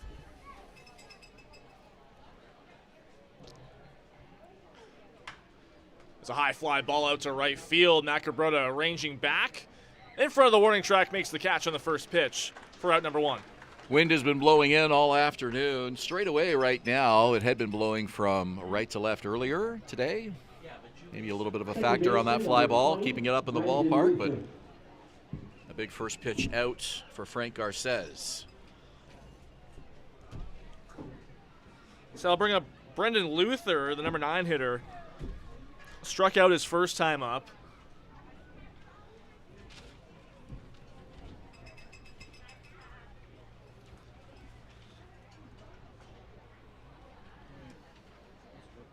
Six strikeouts on the game for Frank Garces. He almost quick pitches Luther there, who shows bunt, takes a called strike. Yeah, I've seen Frank do that a couple times now in this game.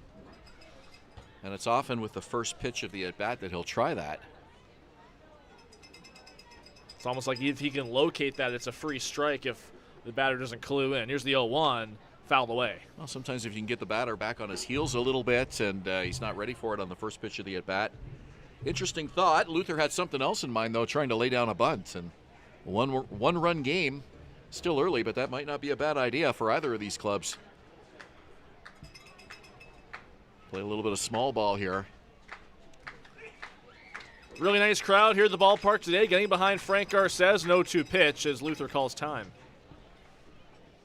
Seen that a couple times as well, trying to take Garces out of his rhythm, especially either starting an at-bat or on an important 2-strike pitch.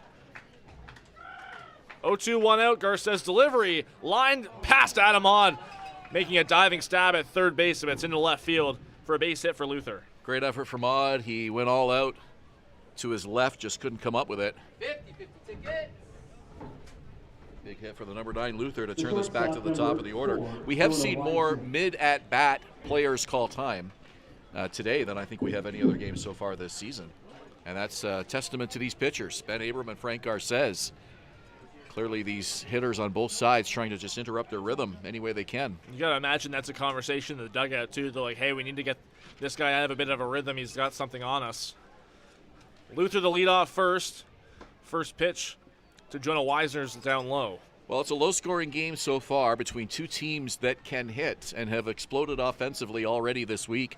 Jackfish with 23 runs in their last game. Baycats 17 on Wednesday night. So loaded lineups. 1-0. Another one down low on Weisner. Thursday night in Kitchener, Welland had a 13-run inning.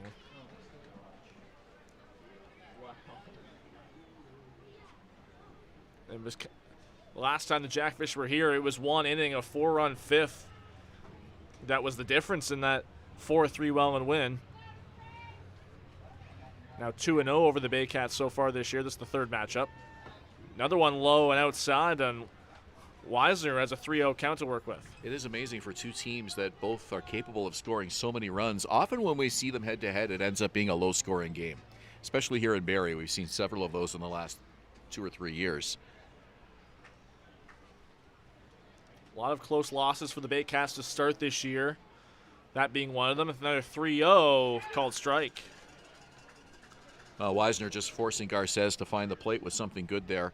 And that 3-0 count taking all the way.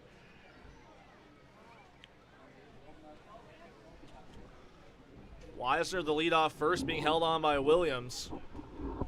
3-1 pitch, gets him moving back. Ground ball skips off the mound and skips away from Brandon Hernandez. A crazy hop into center field. Clark gets it back in on the infield. Luther heads all the way to third base on a crazy hop on the infield. So that'll go down as a base hit there for Jonah Wisner. Yeah, a real crazy hop and an unfortunate one there for the Baycats. If you're Welland, you want to take advantage of these chances now in this low-scoring, close game, middle innings, but still, you want to make every one of those breaks go in your favor. And now a great chance for Welland to add to their lead against Frank Garces with a couple of base runners, still only one out in the inning. Back-to-back base hits for Welland. We saw him last inning with the ball getting past Nolan Macabrota in left field, and they took advantage of that. Ended up being a triple for Jake Sanford, scored on the sacrifice fly. Now runners on the corners. Double play is in order for Barrie. This is Gio Morello, who's 0 for 2 so far. First pitch, lined into left field. That's a base hit. That's going to go all the way to the warning track.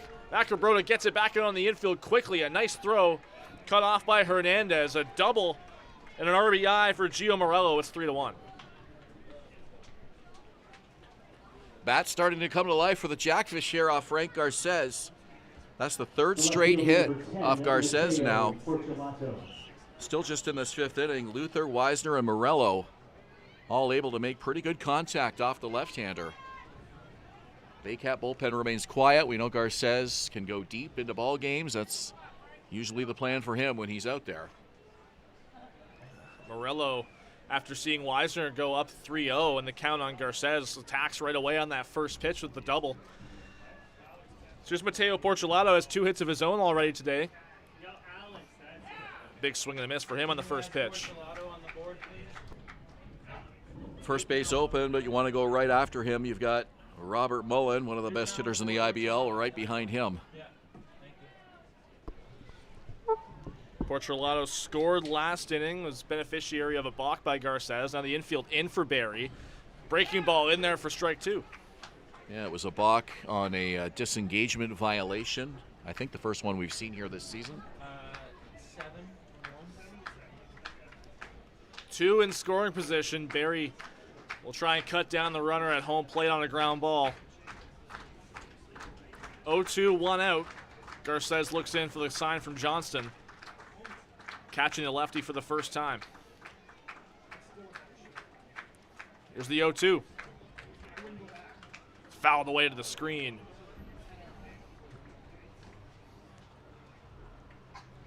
Porcelato able to fight off a couple pitches. He's seen Garces really well already. Mentioned 2 hits in this ball game in his first 2 plate appearances.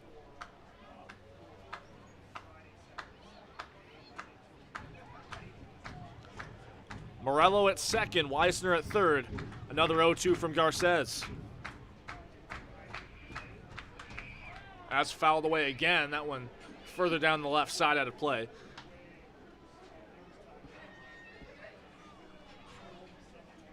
Garces coming off back-to-back 8-inning starts. 8-inning outings in Hamilton and in London. Also win 8 innings against Guelph. That was the clinching game of the championship series. I was looking back the previous year, but he has 2 8-inning outings already this season. His earlier outing before that, a 5-inning relief appearance, 11 strikeouts against the Maple Leafs in the season opener. Another 0-2, fouled away again. Porcelato doing a great job extending this at bat and getting Garces' pitch count up. Yeah, he doesn't want to get caught looking on an 0-2 count, so he's really protecting the plate. Just getting a piece of anything that might be close to the strike zone. Really dragging out this at bat here and getting Frank Garces' pitch count a little bit higher here in these middle innings. 0-2, 1 out. 2-1 for Welland. Garces' pitch lined into left center field. That ball is going to get down. Another base hit for the Jackfish. 1 run is in. Right behind him is Gio Morello. A 2 RBI single for Mateo Porcelato, his 3rd hit of the ball game. Well, that's the moment of the ball game so far for the Jackfish. Great hitting by Porcelato on an 0-2 count. Staying with Garces, fouling him off until he got one he liked, and then he drove it to left center field. Brings in 2 on that single, and it gives Welland their biggest lead of the ball game now, 4-1. Sorry, 5-1. 3 in this inning. That should be 5. Back-to-back crooked numbers for Welland. Robert Mullins surprisingly 0 for 2 so far, considering his hot start to the season. He'll face Garces here for the 3rd time. First pitch on the ground to short. Hernandez to Hernandez on to first, and it's a tailor-made double play to end the inning for Barrie. But a string of hits for the Jackfish has given them a 5-1 lead halfway through this ball game. We go to the bottom of the 5th inning on Baycats TV and Rogers TV. At Domino's, mix and match any 2 or more pizzas and sides for just each. Like when pizza night's more like pizza and lava cakes night, or pasta and stuffed cheesy bread night, or we're gonna need a bigger table night. Mix and match Canada's favorite pizza and more at Domino's.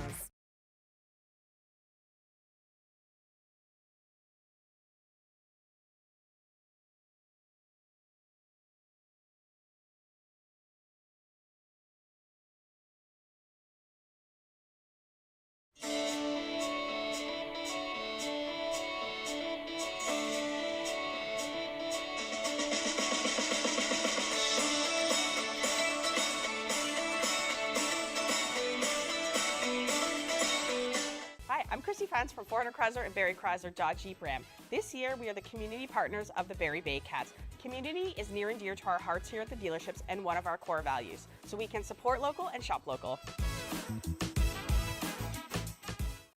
Visit Alliance Billiards and Sports in the northeast end of Barrie. A fun, friendly family environment offering pool, darts, karaoke, and live entertainment. Enjoy a large variety of delicious food and drinks on the patio. You'll come as a stranger and leave as a friend.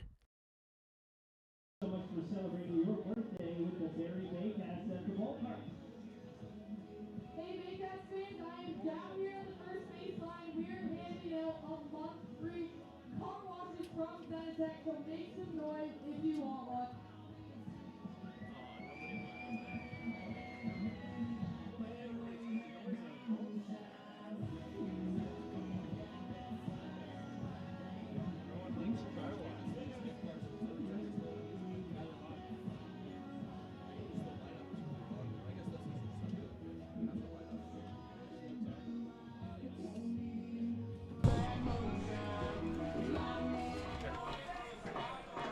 Here come the Baycats to bat in the bottom of the 5th inning. It's brought to you by One-Eyed Jack Barrie. Bring your same-day Baycats tickets before or after a game and get 10% off your bill. 5-1 Jackfish now as we enter the bottom of the 5th inning. Along with Ben Davy and Matty Gill, I'm Julius Hern. It's Willie Garcia, the number 2 hitter of the Baycats, ordered to lead it off. 0 for 2 so far in this game. Had an RBI against Brantford on Thursday night. First pitch from Ben Abram, who's looked very sharp after allowing a run in the first.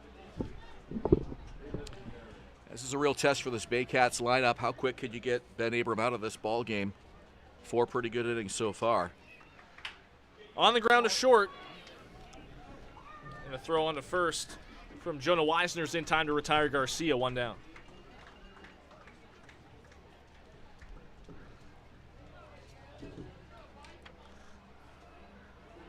Seems like Abram, after starting to pitch with the lead, we saw it after the top of the 4th inning. He's really settled in nicely. That 4th inning, he had 2 strikeouts, a lot of walk and a double, but was able to strand 2 runners in scoring position. Now a 4-run cushion to work with as he faces Malik Williams.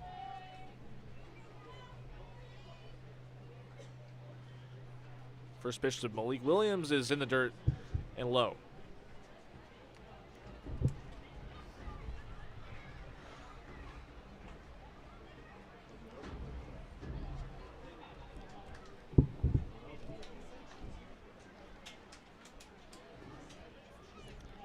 One-0 gets the outside part of the plate. Strike 1.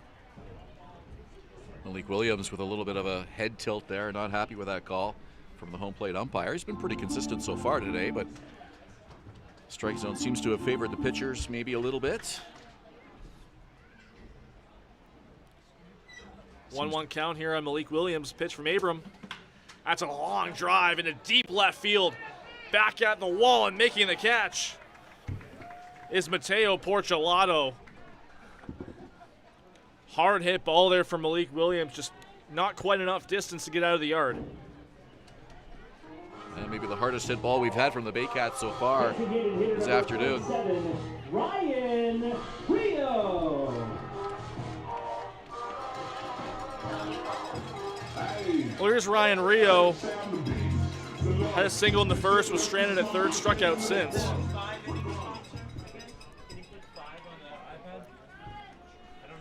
First pitch from Abram to the lefty.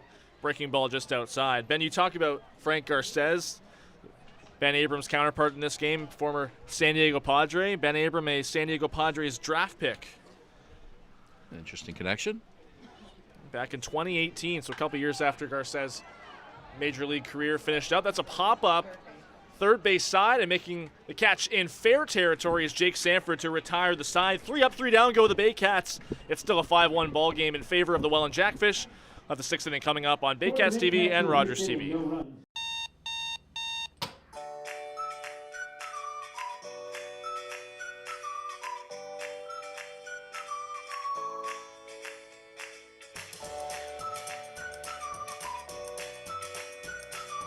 The only North Barrie Market, your go-to for homemade meals, catering service, and the freshest locally sourced meat. Get ready for an unforgettable barbecue experience with Barrie Best Barbecue coming soon. All at North Barrie Market, 580 Bayfield.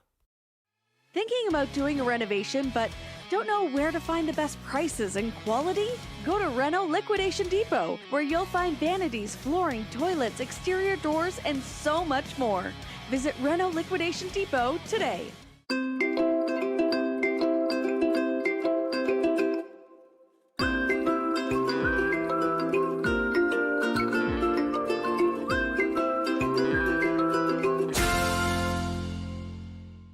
Step up to the plate at Park Place. The latest fashion, delicious dining, exciting entertainment. Hungry after the game? Stop by one of their patios or grab a sweet treat for a grand slam of flavors to satisfy every craving.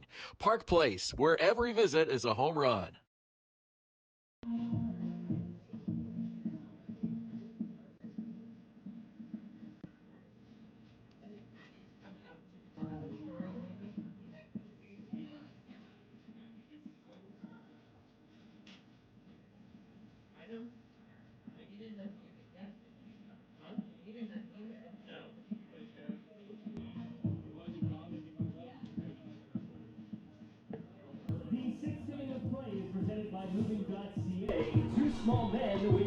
Top of the 6th inning at Athletic Kulture Stadium. It's a 5-1 lead for the Welland Jackfish. Number 5 hitter Jake Sanford, who ended the last inning with a putout, will face Frank Garces to lead off the 6th. Sanford, a big RBI triple his last time up. That was back in the 4th. Scored Welland's first run of the ball game. First pitch to him is another liner into left field that's going to drop in front of Macabrota, and similar to the last play, it gets right by him and all the way to the wall. This could be another triple for Jake Sanford.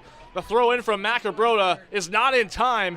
Back-to-back triples for Jake Sanford off Frank Garces. Macabrota visibly frustrated at himself out there in left field. It's been a tough afternoon for him out there with a couple of balls now that have gotten by him, and you just got to put those behind you. Right fielder, number 21, Brandon Hupe. Leadoff triple for the Jackfish, and we do have a right-hander warming in the Baycat bullpen. It's the newest Baycat, Ramon Enriquez. He's already pitched against the Welland Jackfish a couple times this season already in his time with the Hamilton Cardinals. So twice now, Jake Sanford hitting a ball in the left field that gets by Macabrota and giving him a triple. So runner on third base was the first pitch to Brandon Hupe is a called strike. Hupe scored Sanford the previous time on a sacrifice fly. 3-3. That last one hit to Macabrota. I don't think it was necessarily one that he thought he was going to catch, but certainly he didn't want to let it get by him. That's a ground ball to third, and it gets by Adam on into left field. Sanford comes in to score. We'll see how that play gets scored, but another run is in. It's going to be a hit for Brendan Hupe, an RBI, scoring Sanford at 6-1. Hard hit ball. Odd had a chance to glove it. They won't give him an error on that play, but it's one that we've seen Odd make before as far as coming up with those hard hit balls. Jackfish going twice to the left side now. And really making some good contact off Frank Garces that started really back in the top of the 5th inning. And Garces allowed 4 hits in that 5th inning and now already 2 to start off this 6th. There's Grayson Barrett. I believe Welland needs another run on my scoreboard. First pitch to Barrett's a called strike. Still nobody out. Welland 6 runs on 9 hits. Really started to pick up the offense in the last couple innings. 3 straight innings now with a run. Barrett swings and misses. 0-2. This Jackfish offense really hard to contain, even when you've got one of the IBL's best pitchers out there in Frank Garces.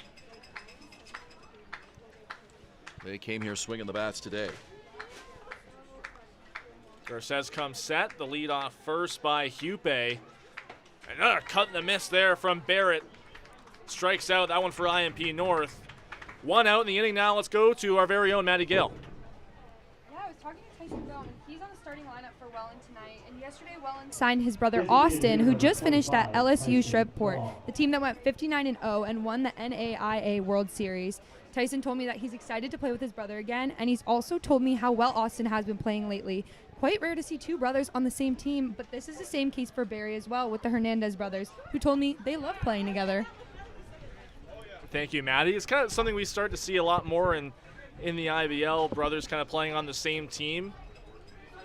And I guess that the Hernandez brothers aren't as rare of a case as we might have thought. 0-1, that one fouled, tipped off of the chest protector of Andrew Johnston. So 0-2 here on Tyson Gone, the DH. And Baycats manager Josh Matlow wasn't even aware that Brandon Hernandez had a brother who played baseball, let alone second base, until the offseason. And that was exactly what the Baycats needed, a second baseman. So that piece of information was certainly beneficial for the Baycats. I'm told Austin Gone will join the team next week as well. Another recent signing of the Jackfish. And on a team that went 59-0 in junior college and won the national championship. No kidding. He hit 364 on that team in the middle of the order. So not only was he on that team, but he was a major part. Actually made the last put out to clinch the national championship. So that's a huge pickup for the Welland Jackfish to add on to their offense. Runner goes, the pitch is inside, the throw down to second is bounced in, and they keep the tag on. Great awareness there from Francisco Hernandez, keeping the tag on Brandon Hupe, and that will end the inning. A strike him out, throw him out, double play. And we'll go into the bottom of the 6th inning. Welland adds one more. It's 6-1 over the Barrie Baycats. You're watching Baycats TV and Rogers TV in Barrie. Danielle May Real Estate, supporting the Barrie Baycats and ready to help with all of your real estate questions. What is your home worth? Should you sell now or wait? Danielle is dedicated to your success. The next time you think real estate, think Danielle May. At Domino's, mix and match any 2 or more pizzas and sides for just each. Like when pizza night's more like pizza and lava cakes night, or pasta and stuffed cheesy bread night, or we're gonna need a bigger table night. Mix and match Canada's favorite pizza and more at Domino's. Highview Contracting Group in Barrie and Simcoe County, offering award-winning hardscape, interlocking, pools, excavation, and more. Call 705-985-7669 or highviewcontracting.ca.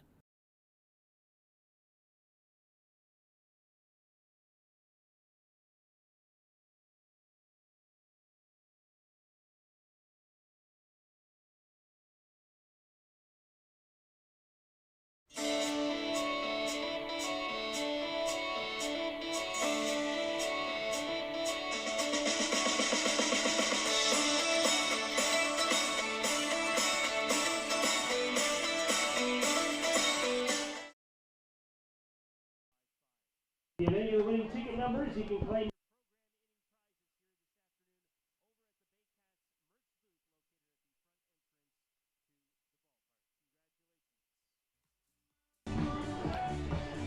Ben Davy, Julius Hern, Matty Gill at Athletic Kulture Stadium, and our bottom of the 6th inning is brought to you by Moving.ca. 2 small men with big hearts moving, your original Canadian 2-men movers. When you think two men, think with big hearts. Your Canadian choice. Bottom of the 6th inning, 6-1 Welland. They've added another in the top half of this inning. Noah Macabrota trying to make up for a couple of defensive miscues that have caused a couple of those runs. No errors charged to either team, but definitely a couple misplays in left field leading to Jake Sanford scoring a couple runs, and he's trying to redeem himself here leading off against Ben Abram. Ben Abrams retired his last 4 he's faced. First pitch to Macabrota is cut on and missed, strike 1. If you're a Welland Jackfish fan, certainly by this point in the season, you have to be getting the feeling that you're really watching something special with this pitching staff. 38 runs allowed coming into today's game, make it 39 with the one run Barrie has here today. With just their 13th game. That pitch inside in the dirt to Macabrota. Team ERA of 2.58. And look at the strikeout to walk ratio as a ball club, 107 to 31. And their opponent's hitting just 194. Just incredible stuff. And Ben Abram not pitching to his highest standards so far this year, but this start will really improve that ERA so far this year, which was above 4 coming into this one as he gets another strike call on Macabrota. Well, he's got a 2-1 record, and you've got 3 other Jackfish pitchers on this pitching staff with perfect records so far as well. Yeah, took the loss. The Jackfish only loss was to Welland last week, or in Welland to London last week.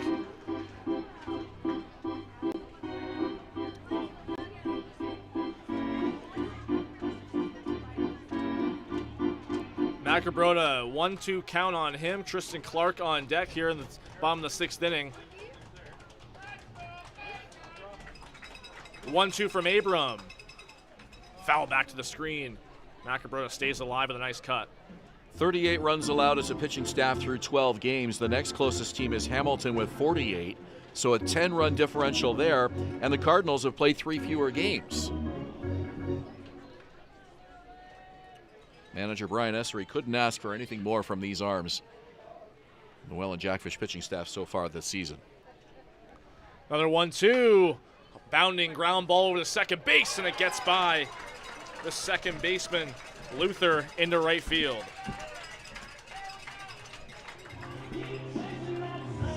Macabrota gets on with a leadoff base hit. They'll bring up Tristan Clark.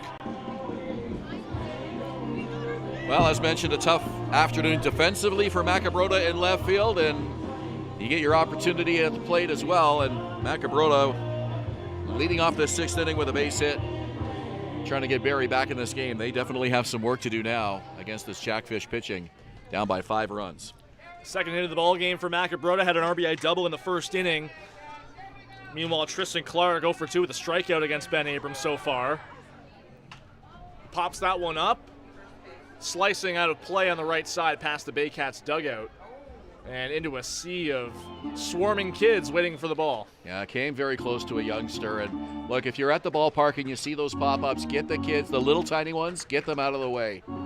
Everybody needs to work together and make sure we don't have something unfortunate happen there. Fortunately, that ball landed maybe a couple of feet away from a very, very young Baycat fan.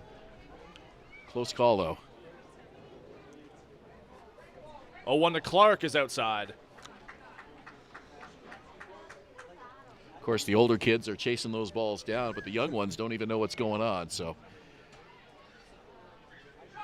Really nice sized crowd here at the ballpark today. Maybe the best we've had all season so far in a marquee matchup and a junior Baycat day. 1-1 is just low to Tristan Clark, 2-1. Well, it's a marquee matchup, and it's really one that we said it from the outset. It's a game that I'm sure the Baycats have had circled. They want to win this game. You don't want to go 0-3 against the top team in the league this season when you're the defending champions. 2-1 to Clark as a high fly ball to center field. Gio Morello ranging over to his left makes the catch for the first out of the inning.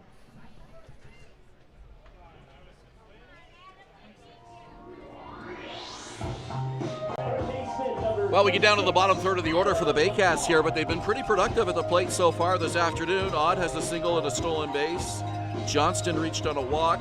Francisco Hernandez has 2 hits this afternoon. So don't discount this bottom of the order. This might be the part of the lineup that it's going to answer the call here and get things going for the Baycats. Get some runs generated here in this ball game in the 6-1 lead. Odd bounds one foul on the right side. Odd had 2 hits and a couple runs scored Thursday night against the Brantford Red Sox, hitting in the 6th spot. Meanwhile, the 3 below him collected 4 hits and a walk and a couple runs. So even carrying over that bottom third of the order, being productive for the Baycats, not just in this game, but as of late overall. It seemed like the entire lineup was on fire Wednesday night at Christie Pitts, a 17-7 win for Barrie. On another ground ball, diving stab. What a play by Grayson Barrett. The throw on the second is in time, but on to first is over Ben Abram. He leaps and can't get there. Adam Odd will stick around at first. What a play by Grayson Barrett to get the lead runner. Yeah, even with a 5-run lead, the presence of mind to come up with a ball and get to second base to get Nolan Macabrota for the second out of the inning. Big out there for the Welland Jackfish. A hard hit ground ball by Adam Odd on that right side. Could have very easily gotten by Barrett into right field and put 2 on. But turns it over to Andrew Johnston, looking for his first hit as a Barrie Baycat. Struck out and walked earlier on. His first pitch, called struck on the outside part of the plate.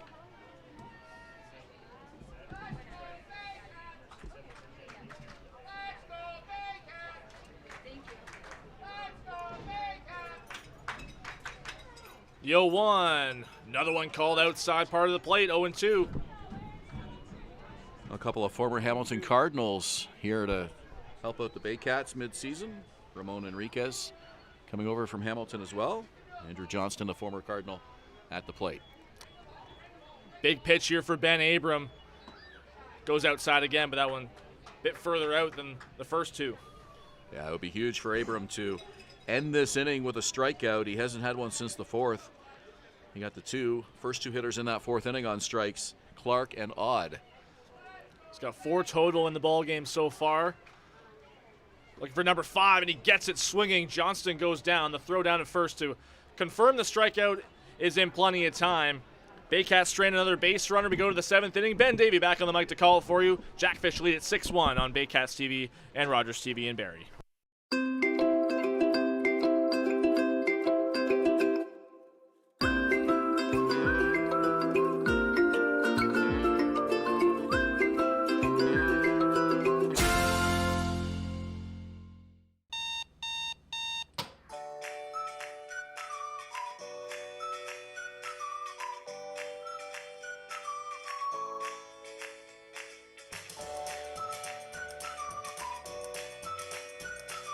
The Collingwood Brewery at 10 Sanford Fleming, producing delicious lagers, ales, and seltzers since 2014. The proud home of the Baycats Brew. Check out their retail shop and tap room and select products at the LCBO, beer store, and grocery stores. Cheers, and go Baycats!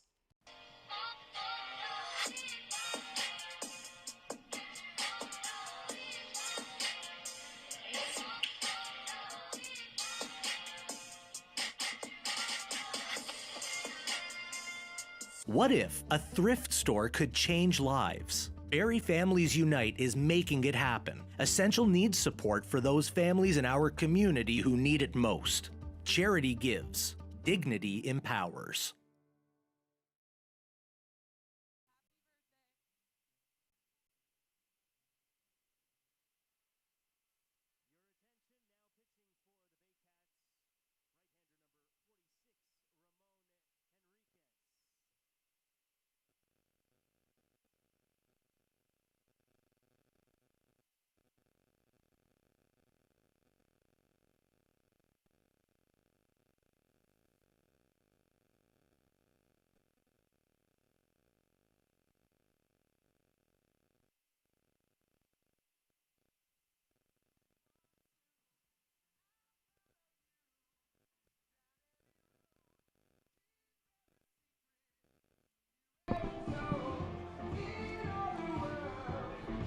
Matty Gale, Julius Hern, Ben Davy at Athletic Kulture Stadium in Springwater Township. It's a 6-1 Welland lead over the Barrie Baycats.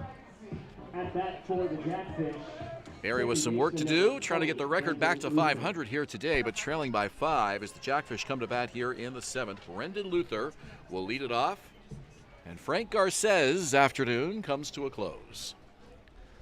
Yeah, and in for the Baycats, newly acquired Ramon Henriquez coming over from the Hamilton Cardinals. This will be his 3rd time pitching against the Welland Jackfish this year. His first start of the year was a loss to Welland. Had another appearance in relief. That one much cleaner, but this is his first appearance as a Barrie Baycat. First pitch strike. Elsewhere in the IBL, we do have one final from Hastings and Guelph. It's the Red Sox over the Royals by a score of 5-1. That is a final. So Brantford with just their 2nd win of 2025. And 2nd win over the Guelph Royals as well. Later tonight in Chatham-Kent, it's the Cardinals and the Barnstormers at Fergie Jenkins Field. That is a 7:05 first pitch in southwestern Ontario. Pitch from Henriquez on the way. That's a high fastball, misses. He's got that high leg kick, and he holds it up a little bit.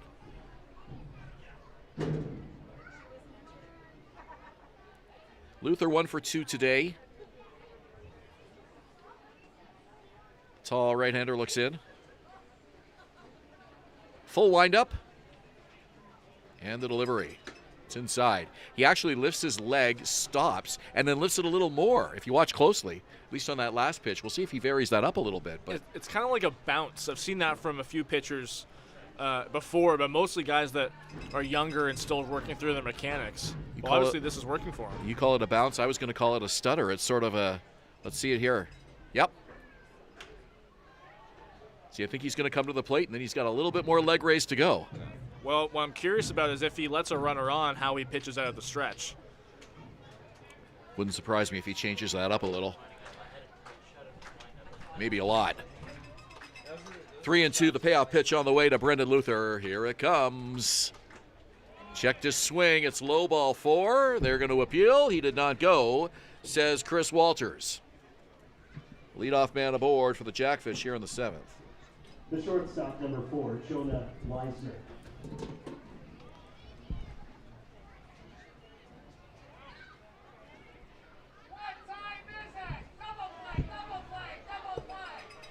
Final game of the weekend for the Baycats. Jackfish back in action tomorrow afternoon against the Guelph Royals. Coming off that loss to Brantford this afternoon at home. They will head to Welland Stadium for a Father's Day matchup against the Jackfish tomorrow afternoon. Always love Father's Day baseball. Just feels right. Sunday afternoon. We don't have Sunday afternoon games here in Barrie, but if you get down to a Blue Jays game or another IBL ballpark, it's just a great way for dads and sons to enjoy a Sunday afternoon in June. I love in the major leagues that they have like the blue kind of accents on a lot of uniforms, and you see players with the blue baseball bats. We wish all fathers watching today and here at the ballpark a happy Father's Day this weekend. Hopefully you're getting some time to enjoy with your family. It's a barbecue mitt giveaway day tomorrow in Welland, so Jackfish fans will be arriving at the gate early to pick up those. Barbecue mitt giveaway. Love it. It's got the Jackfish logo right in the palm, too. 1-1 the count. And now time is called a very late call. Henriquez followed through with the pitch anyways. A little surprised that Mike Kinnear gave that to Jonah Weisner, to be honest with you. Yeah, Weisner called time a couple times on Frank Garces earlier in the ball game. That one, yeah, just gets away with it a bit on Henriquez. The Hernandez brothers shifted slightly to the right, but ready for the ground ball double play. Runner goes. Here's the pitch. Fouled away. Hit and run was on. Weisner made contact and fouled it back. That was a great jump by Brendan Luther. He had that bag stolen, but hit and run play looked like it was on. Weisner can make contact really well. A guy that can hit for average. Better than a lot of players in the IBL so far this season, at least. Luther 5-0 in steal attempts. Even in a 5-run game, you want to be mindful of that base runner. We never know. We saw the Brantford Red Sox start to piece together a comeback on Thursday. The Baycats might be looking to do that themselves, but they have to hold the runners on. Bluffs a start. It's high, almost a pitch out.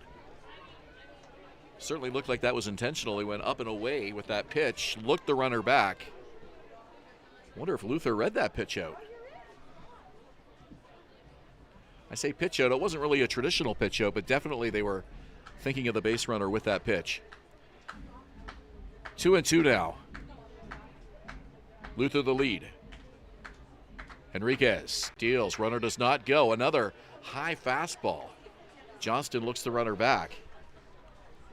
So a stolen base attempt and then 2 bluffs on consecutive pitches following. Luther clearly trying to get into the head of Enriquez and the Baycats here. Well, Enriquez has got to get one over here. I wouldn't be surprised to see, especially with Weisner at the plate, maybe the hit and run gets called yet again for the lefty. Well, they wasted 2 pitches in this at bat already. You're going to have to throw a strike here on the 3-2. Runner goes. Pitch. High and inside. No throw down. It's a walk. Back-to-back walks. Luther and Weisner. And the Jackfish are in good position here in this top of the 7th inning to blow this lead open. Well, they've scored in 3 straight innings coming into this one, and now back-to-back, at least they've got the first 2 runners on. Frank Garces only had 1 3-up, 3-down inning today. That was the 3rd. Yeah, Garces allowed 8 hits, had 8 strikeouts, just 1 walk. But he's on the hook for the loss after allowing 6 earned runs. It would be his 3rd loss of the season, and you'd be hard-pressed to find a season where Frank Garces started off with an 0-3 record. Shocking enough that Garces already has an 0-2 record. Not that he hasn't pitched well. He's an ERA under 3, but... Now, you mentioned the strikeouts, too. He looked pretty dominant out there today. Just gave up a lot of hits, and things really unraveled in the middle innings. A pair in the 4th, 3 in the 5th. And against a Welland team that's going to pitch you pretty well, you have to keep that offense at bay. Garces was unable to do so. Gio Morello today is 1 for 3. Nobody out, 2 on for the Jackfish, top of the 7th inning. Luther at second, Weisner at first. Enriquez on the mound, kicks and deals. And it's hit to second, it gets by. Francisco Hernandez goes into right field. They're going to send Luther, here's the throw to second. And the Jackfish get their 7th run of the ball game on an RBI single by Gio Morello. 2 hits now in the game for Morello, both of them hard hit balls. The first hit for him was a double in the 5th. It's now 2 RBI for him as well in this game.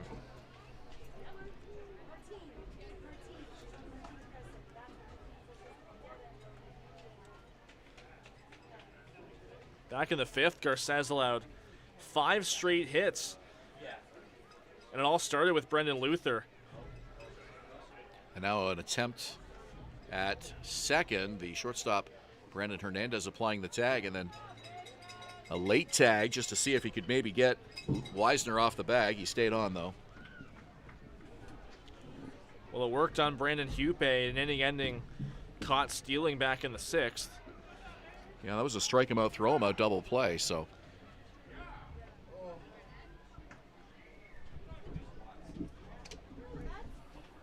Johnston keeps that one in front of him.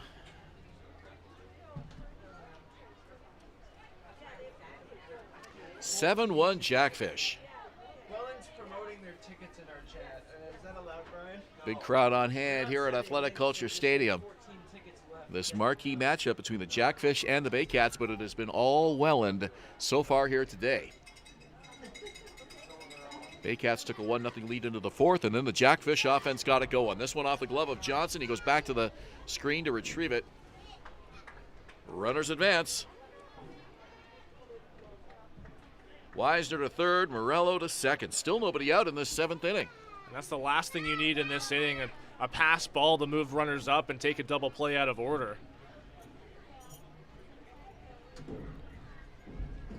May have to trade an out for a run here on a ground ball. We'll see, depending on where it's hit. 2-0 the count. Mateo Porcelato, 3 for 3 today. Just a typical afternoon at the ballpark for the left fielder. This crowd hasn't lost its energy. Here's the pitch, foul back. 2-1 the count. Porcelato's put together a really nice day for himself. 3 for 3 already with a few singles.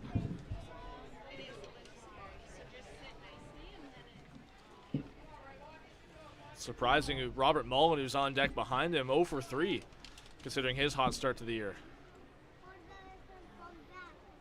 Swing and a miss. High fastball. Porcelato whiffs through it, and the count is 2-2. Jackfish looking for their 12th win of the season, 11-1 coming into today. Barrie Baycats, a 5-6 start. They would drop 2 below 500 should this Jackfish lead hold. And their 3-game winning streak would come to an end as well. Here's the pitch. Just missed inside. Johnston framing it, hoping for the call. Couldn't get it. 3-2 the count. Yeah, he tried holding it there on the reception and trying to get the strike call from Mike Kinnear.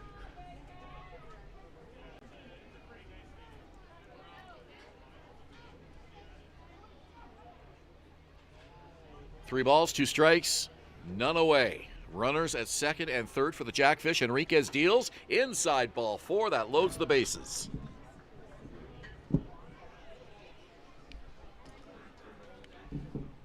And Baycats coach Andrew White out for a chat with the right-hander. Yeah, Brad Grieveson is warming up in the Baycats bullpen. Not the start that Henriquez wants for his Baycats career.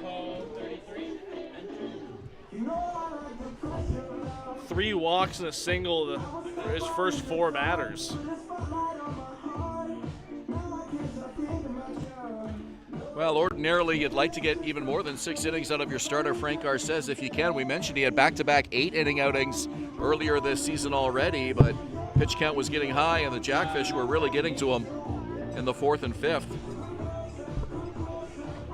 Not the afternoon he had hoped for. Enriquez trying to bridge that gap perhaps to Brad Grieveson in the late innings here, but really struggling in the 7th. Still nobody away. Bases are loaded. Weisner at third, Morello at second, Porcelato at first. At the plate, Robert Mullen. You could not draw up a bigger threat opportunity than this with the man at the plate. A lot of speed on the base paths as well for Welland, so still nobody out. With all that speed on the base paths, really anything can happen offensively. Just got to get Mullen to put one in play.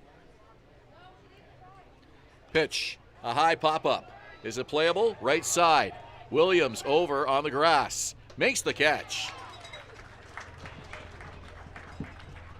Feels like the biggest out of the ball game if you're a Barrie Baycat. 1 away, base is still loaded. And Jake Stanford down at the plate. Absolutely, and that just means a ground ball could get you out of the inning if you're Ramon Henriquez, but that's a tall order against Jake Stanford, who's reached base all 3 times, including 2 triples in this ball game already. Well, this is a big out right here and a big juncture in this ball game, because you're right, it is a 6-run lead, but that's certainly not insurmountable. And you're a ground ball away from getting off the field and letting the offense get to work and really see what they can do against Ben Abram, whose pitch count's getting up there, maybe get into that Welland bullpen and chip away at this 6-run deficit. But you got to get this guy at the plate here, Jake Stanford, before he gets out of reach. Another one in the dirt. Johnston has been busy at the plate today. Good job keeping that from getting by him. Henriquez has really nice stuff, and he has a fastball that can get into the 90s in terms of velocity, but control was the biggest issue for him while he was with the Hamilton Cardinals. Cleaned it up his last couple appearances compared to his first 2, but definitely the one category that took him out of the Cardinals organization and into Barrie. Inside 2-0. I think if you're Enriquez, you'd like to see him get more first pitch strikes here. He's falling behind in the count. Nowhere to put Sanford. You know he's going to work this count in his favor as much as he can. Let's see if he sits on this next 2-0 pitch. It's important for him to not worry as much about the velocity and just focus on his command.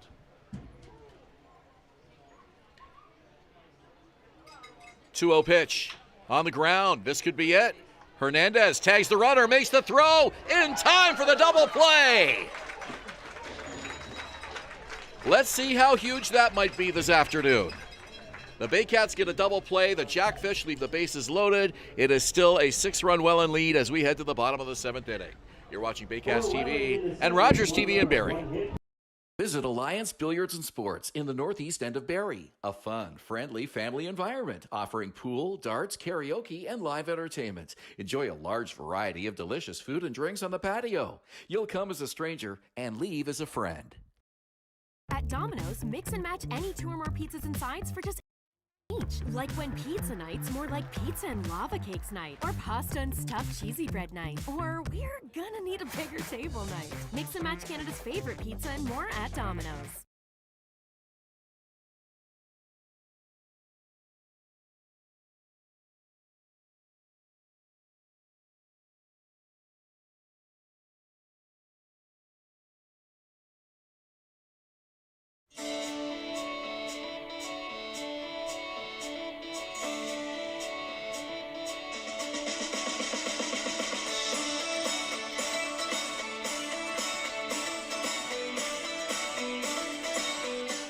I'm Chrissy Fans from Hern and Barrie Jeep Ram. This year, we are the community partners of the Barrie Baycats.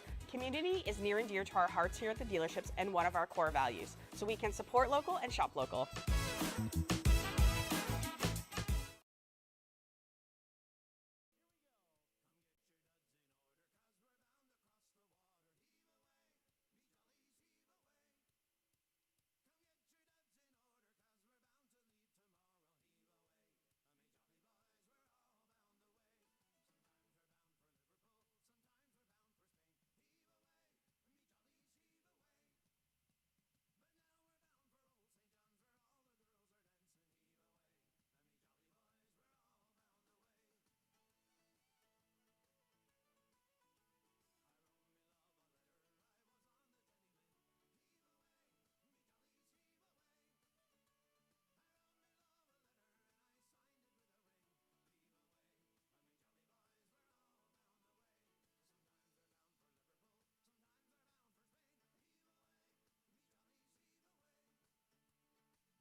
Coming out of the 7th inning stretch, Athletic Kulture Stadium, it's brought to you by Sleeman. Real ones know. Halen Knoll on the pitch for the Welland Jackfish as Ben Abrams' afternoon comes to an end. And Halen Knoll has been a really nice pickup for the Welland Jackfish this year with the 2023 Pitcher of the Year in the Western Canadian Baseball League. Got a shot in the Frontier League, was released in early May, but he has been very sound on the mound for the Welland Jackfish. He's got a 5-pitch mix, so a lot of different stuff that he can work with. And a lot of horizontal breaks, specifically on his breaking pitches.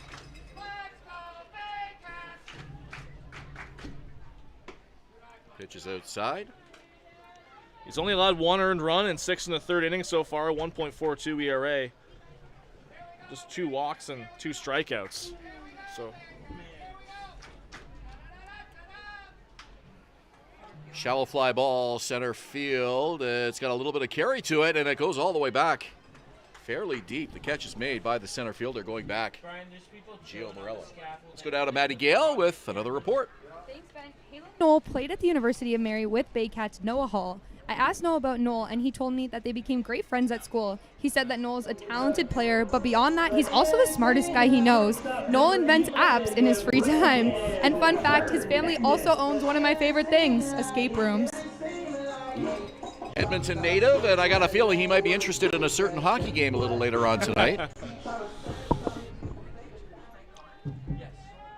Just a hunch. That's going to be a big one tonight for sure. Series tied 2-2, if I'm not mistaken.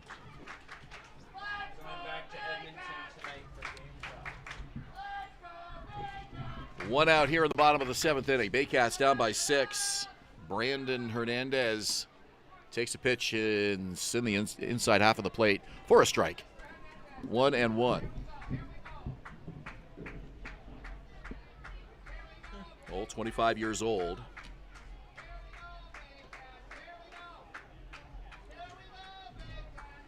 A lot of pitching in the WCBL. Fort McMurray, Sylvan Lake.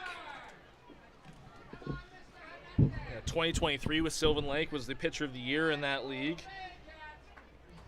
Pardon me, with Edmonton, 5-4, 2.2 ERA, and 60 1/3 innings. Kicks and deals, and it's hit sharply to right field. Base hit. Brandon Hernandez reaches base for the first time today. A 1-out single for Willie Garcia. Garcia today 0 for 3.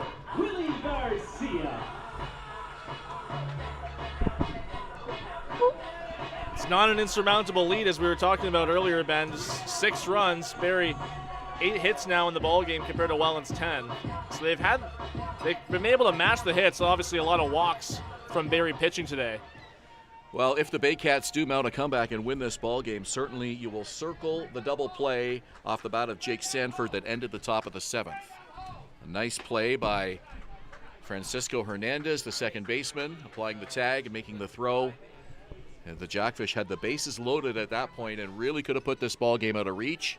Still a big lead, but some outs to work with here. If you're a Baycat fan, you have to have a little optimism. Runner aboard. Here's the pitch. Low and away. 2-0 to Willie Garcia. I always found it really interesting when you make a great defensive play to end an inning and then you have to lead off right after. And that's what happened with Francisco Hernandez. It's always funny how that works out. Francisco 2 for 3 today. Brandon with the base hit here at the top of the order. Here's the pitch. Low and away to Garcia. 3-0. Noel wants a new baseball. Nice approach here from Willie Garcia. Not overcommitting. He's not getting too aggressive. You don't want to rush things at this point in the game. You want to take things as they come, especially against a new pitcher like Halen Noel. He's a veteran player, and he knows there's no use in swinging out of your shoes when you're down by 6 runs. Baycats need some base runners here. And he draws a walk.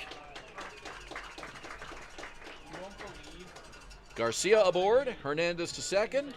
2 on, 1 out. Here's Malik Williams.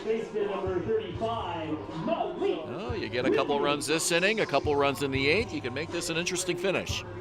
The fans would love to see it. A lot of people still around this late in the ball game.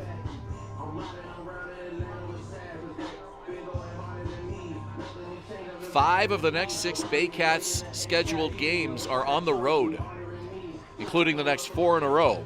We mentioned the 3-game weekend in Chatham-Kent. Next weekend, they play Guelph on Tuesday, and then here against Brantford, the next game will be Thursday. And that is a week from Thursday, so almost 2 full weeks without a game here at Athletic Kulture Stadium. This is the second last home game in June. Hard to believe. Where's the month gone? Just one more home game in June, and that's a week Thursday. First pitch to Williams on the ground. Could be 2. To second for 1. On to first. Not in time. Williams running hard down that first baseline. Garcia forced at second. So Brandon Hernandez at third. Malik Williams at first. Runners on the corners for Ryan Rio with 2 away. Yeah, really nice hustle there from Malik Williams to keep this inning going. Runs well for a big man, and that might be an important play in this game if Ryan Rio can put something together the way that Williams was able to extend this inning.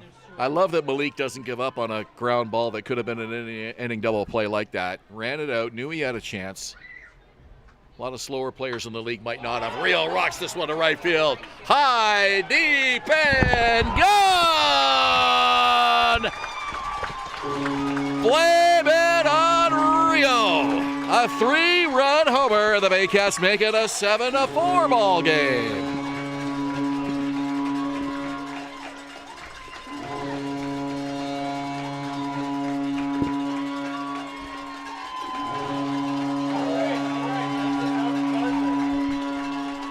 What a shot by Ryan Rio, and like I mentioned, it was that Malik Williams being able to beat out that ground ball, extending this inning and making that play possible. And the Baycats are right back in this game. Couple of extra blows on that foghorn there on that Ryan Real 3-run home run. Almost as if this crowd kind of collectively breathes a sigh of relief and says, finally, we get some offense on the board here. It's 7-4. Barrie hanging around here this afternoon. Is it just me, or did that foghorn go a couple times more than usual? I think it did for sure, but kind of sounded like a game winner home run, but still has some work to do. Macabroda, 2 out, bases empty. One more, please. Thank you. Yep, got it. Thank you. So Halen Knoll has clear bases behind him now. 1-0. Macabroda with an RBI double and a single today. That one just got away from Knoll. High and away. He wants another baseball. He's done this a couple times this inning. Well, Ben, you know what they say, and if you're a Baycats fan, you hope this isn't true, but a home run very often is a rally killer. Leaves a clean slate here for Halen Knoll to try and get out of this inning now with 2 out. Sometimes you see it, and I don't know what the psyche or the science is behind that, but it often is the case. Maybe it helps the pitcher out a little bit, just not having to worry about base runners. 2-1 count now. It allows you to get back into your full windup as well instead of pitching out of the stretch. Even though Knoll doesn't really pitch out of a windup, he's been pitching out of the stretch this whole outing. Well, this is what Barrie needed, a 3-run 7th. Macabroda hits it weakly over the glove of Knoll. Second baseman up with it. The throw is in plenty of time. Luther to Barrett, and the Jackfish are off the field, but not before Barrie scores 3, and they make it a 3-run deficit through 7. You're watching Baycats TV and Rogers TV in Barrie. Step up to the plate at Park Place. The latest fashion, delicious dining, exciting entertainment. Hungry after the game? Stop by one of their patios or grab a sweet treat for a grand slam of flavors to satisfy every craving. Park Place, where every visit is a home run.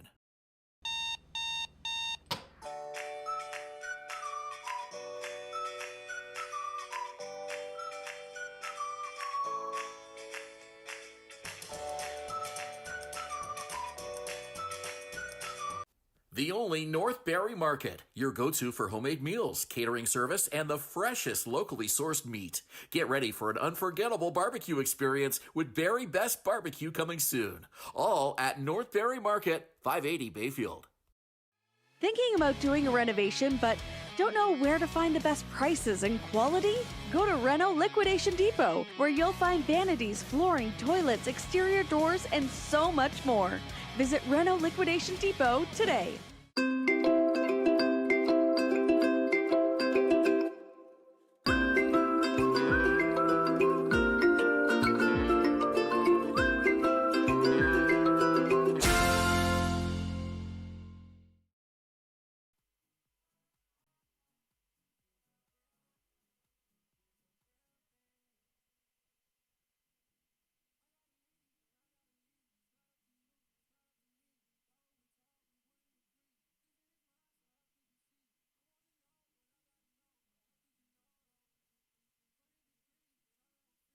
The 8th inning of play is presented by United Way.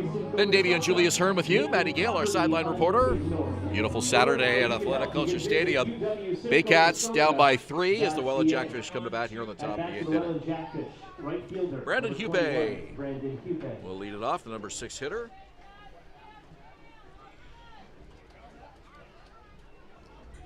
And it's Ramon Henriquez out for his 2nd inning of work in relief of Frank Garces this afternoon.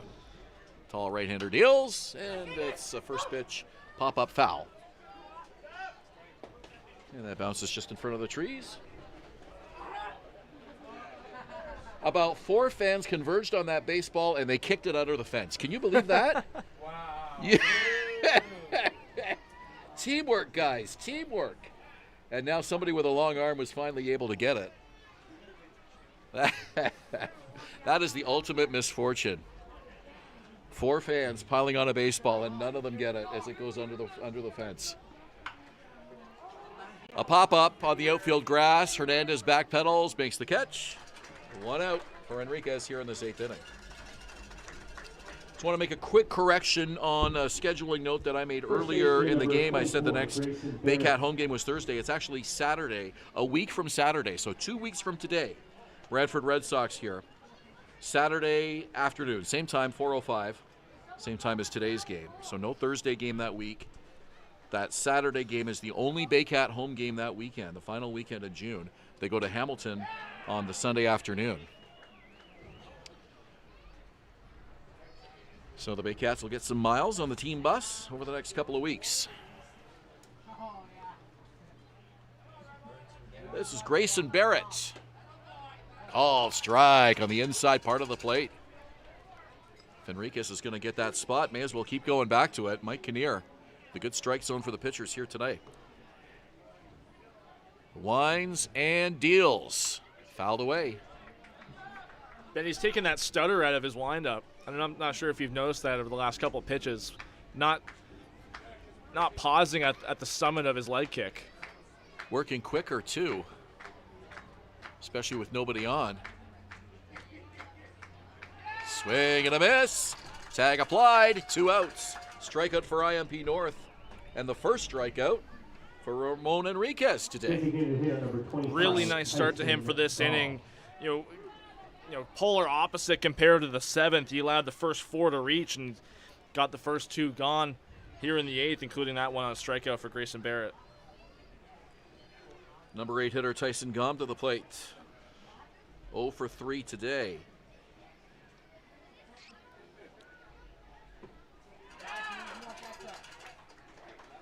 Three Jackfish have not reached base today, and he is one of them. The other, Robert Mullen, surprisingly. And Grayson Barrett, who just struck out. Here's the pitch. Bounces up to the plate. Count 1-1. And Barrett, who's hit the Baycats really well historically. 0 for 4 today with 3 strikeouts. Very unlike him. Had a fielder's choice.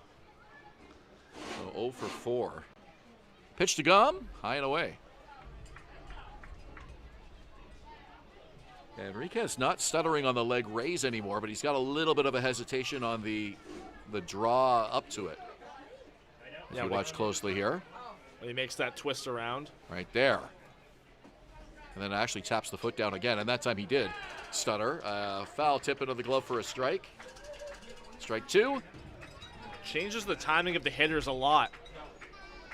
You don't want the hitters to catch your rhythm. You know, it's smart for Enriquez's part to keep it inconsistent.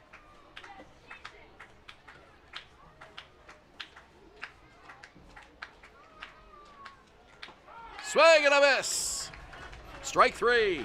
3 up, 3 down. Go the Jackfish for just the second time in this ball game. And 2 strikeouts for Ramon Enriquez to make it a quick top of the 8th inning. Just what the Baycats needed. Go to the bottom of the 8th now. Barrie down by 3 on Baycats TV and Rogers TV Barrie.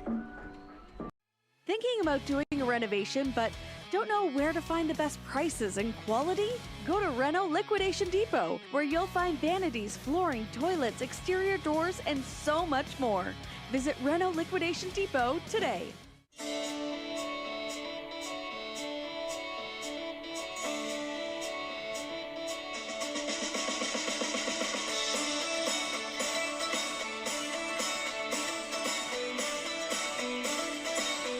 It's the 2025 IBL Home Run Derby and All-Star Game, hosted by the Hamilton Cardinals at beautiful Bernie Arbor Stadium. Watch the league's top sluggers crush moonshots in the Derby.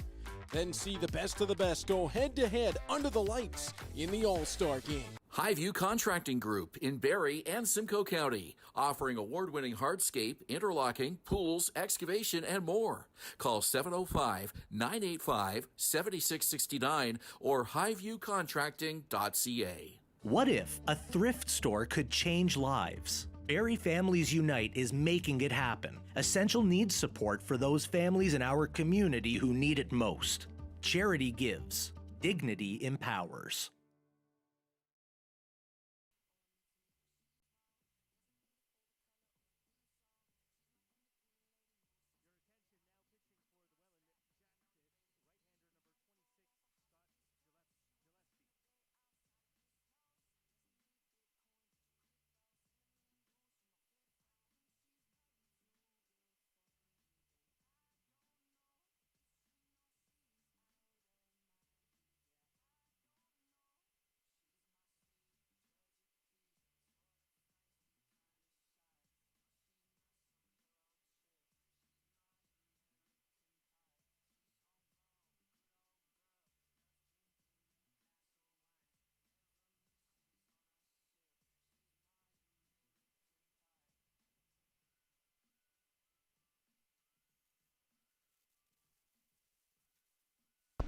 Eighth inning of play brought to you by United Way Simcoe Muskoka, making poverty unignorable. To learn how you can help, you can visit uwsimcoemuskoka.ca. Third Jackfish pitcher of the afternoon is in today for manager Brian Essery, and it is right-hander Scott Gillespie. Scott Gillespie, 5th year in the IBL, has been used in the last few games for the Welland Jackfish. Part of that 2023 IBL championship team, and one at this ballpark. Comes in with 3 appearances, a 1.59 ERA, and 5 2/3. Picked up a save earlier this season as well. Right side, a long way to go, and it drops foul. So the Baycats sending up Tristan Clark, Adam Ott, and Andrew Johnson, now trailing by 3. Big home run by Ryan Rio in the bottom of the 7th to make this one interesting.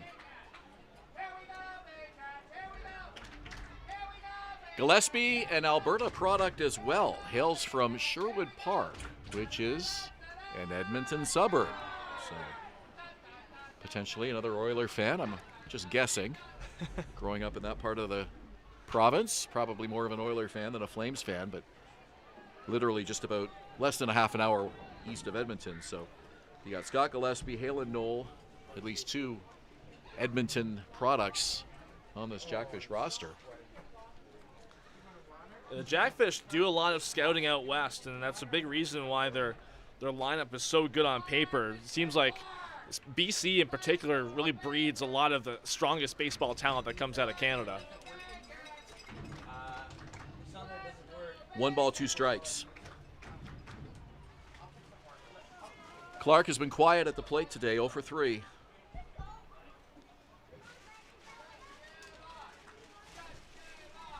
Gillespie with a long look in for the sign to the belt, and he deals. Swing and a miss. Second strikeout of the game for Tristan Clark, 1 down. Here comes Adam Ott. You gonna watch the Panthers Oilers tonight? I think I might. Yeah, I think I might. I'll definitely tune. I'll probably tune on the radio, but. I just can't believe we still have hockey here in the middle of June. I mean, if I was the commissioner of the NHL, I would ban June hockey games. Get this thing done in May. Oh, it hits this one a long way to right field. Does it have enough? It does! Adam Ott with a solo home run to right field. Second home run of the game for the Baycats. They're back to within 2. It's now 7-5 Welland.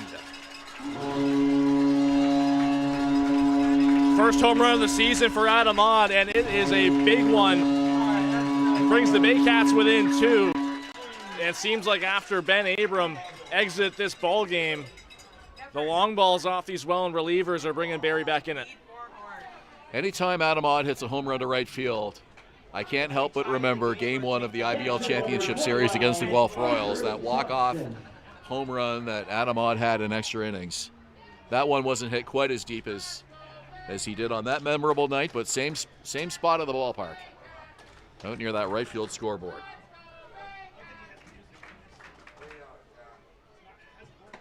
Swing and a miss from Andrew Johnston. Back-to-back multi-hit games also for Adam Ott, that being his first long ball of the season. 7-5 Jackfish. Here's the pitch. Breaking ball just missed. 1-1 the count.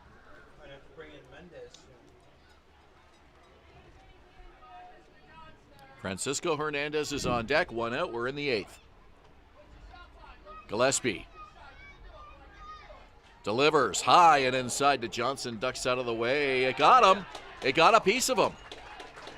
And Johnson a hit batter.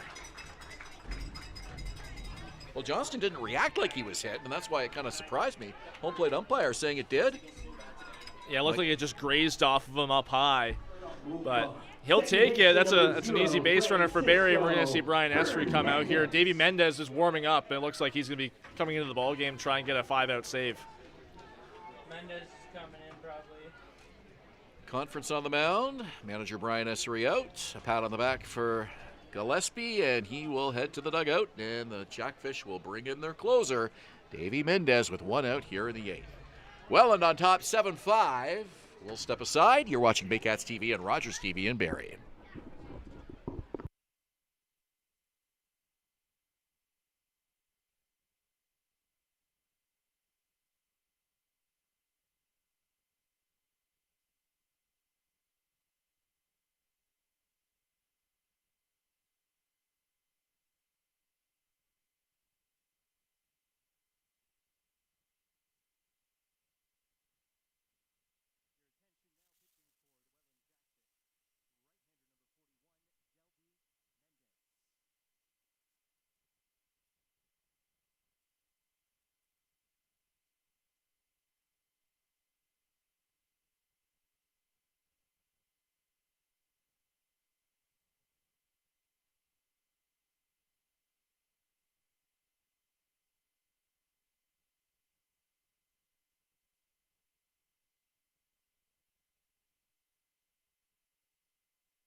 We're back at the bottom of the 8th inning. Baycats looking to overcome what is now a 2-run deficit.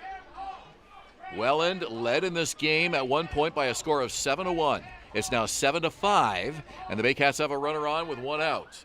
Davy Mendez on to pitch for the Jackfish. First offering, fastball for a strike. A tying run now at the plate against Davy Mendez, who comes in his 5th appearance of the season.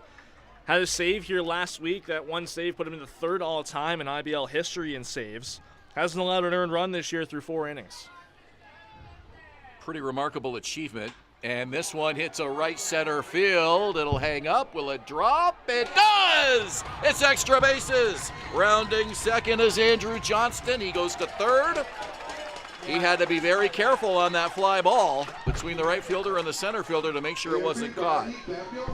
Morello made a really nice diving attempt, but it was just kind of put into no man's land, that deep enough where neither Hupe or Morello were able to get to it. Perfect spot in the gap for Francisco Hernandez. And like we've talked about earlier, he turns it right back over to the top of the lineup with a nice base hit.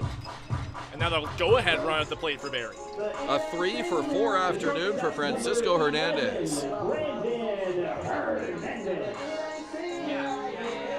You might think a player that hot might get moved out of the number 9 spot in the order, but I don't think that's going to be the case. The way he's been going, it's been working for him. And now brother Brandon, the leadoff man, as we head back to the top of the order for the Baycats, 2 in scoring position, a 7-5 ball game. Mendez deals. First pitch strike. Well, it was the second pitch of the at-bat that Johnson drove to right center. Brandon now will wait for an 0-1 pitch from Davy Mendez. He's ready. And he deals. And that one misses. 1-1. Scott Gillespie only faced 3 batters getting through a 1/3 of an inning. Had a strikeout to start this frame, and then gave up the solo home run to Adam Ott, and he's still responsible for that base run in the 3rd. That's Andrew Johnston, who he hit by a pitch.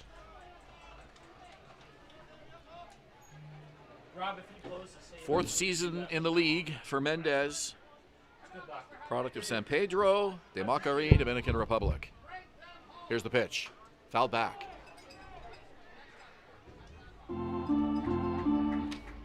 One of many high-quality Dominican pitchers in the Intercounty Baseball League.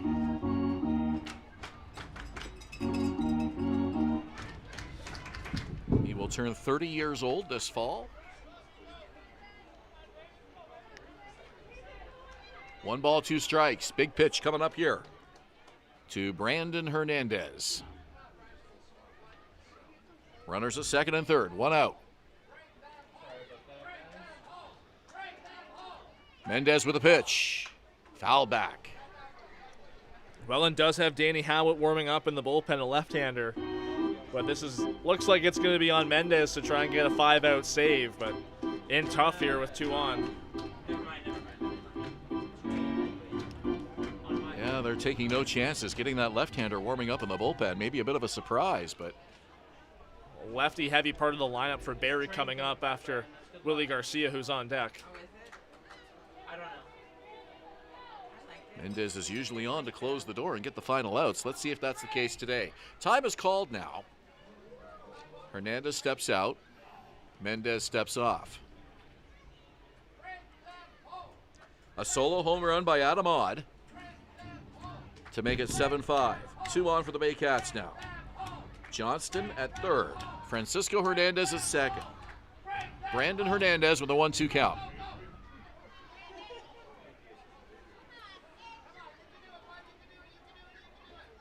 Mendez in no hurry. Now he deals, and this one hit hard into center field for a base hit. It could score 2. Morello up with it. The throw is cut off. The Baycats have tied this game at 7.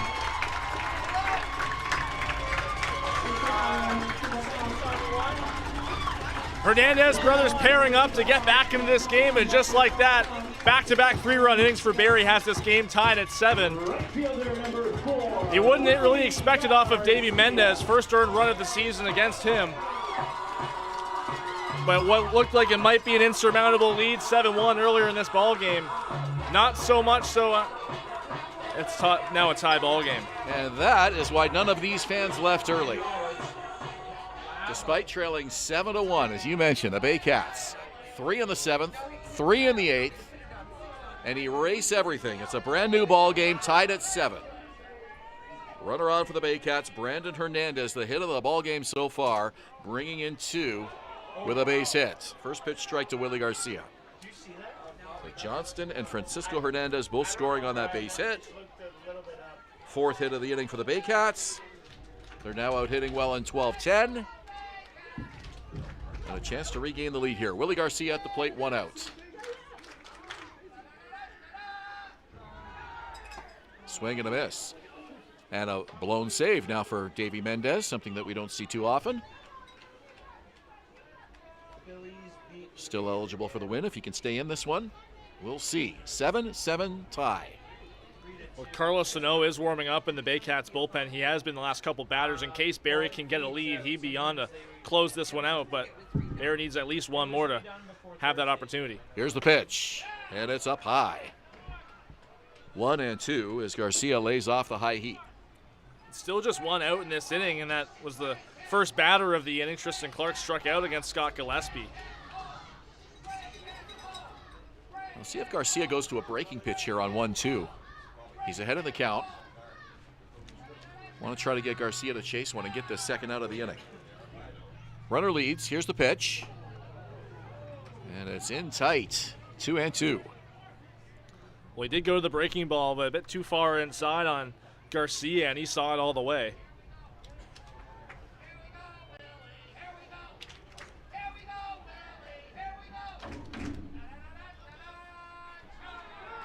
Maybe a slider here, see if he chases one low. Let's see, 2 balls, 2 strikes. Mendez looks at the runner, comes set. 2-2 pitch. Swing and a miss, strike 3. You're right, Ben. It was that slider. He left it up high and a bit far outside. Garcia looked like he was sitting on it, but just a bit too far out of his reach, and strikes out swinging. Malik Williams has reached base 3 times today, a walk and 2 singles. Barrie 7, Welland 7. 2 out in the inning.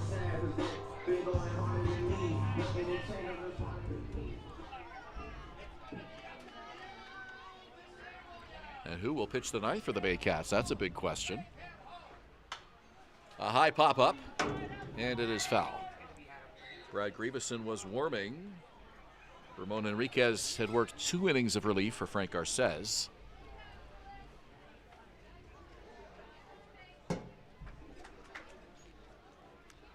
Sano is still warming. There still is that opportunity for a save.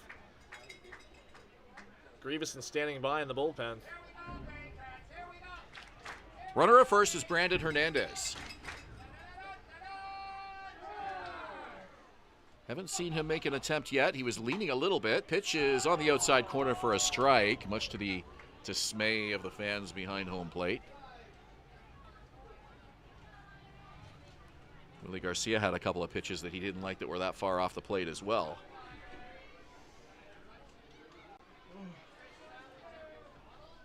Malik Williams. 0-2 count. Davy Mendez. Deals, runner goes. Pitches outside. The throw, the tag. Not in time. A head-first slide by Brandon Hernandez. He got in under the tag of Jonah Weisner. Weisner thought he had him beat.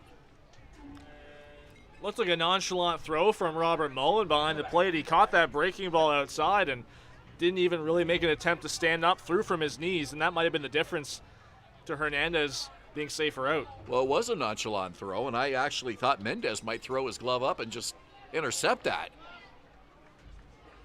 But it was on the mark. The tag just a little bit late under a sliding Brandon Hernandez. He's in scoring position. Here's the pitch. Bounces up to the plate. Mullen keeps it in front of him. Count 2-2.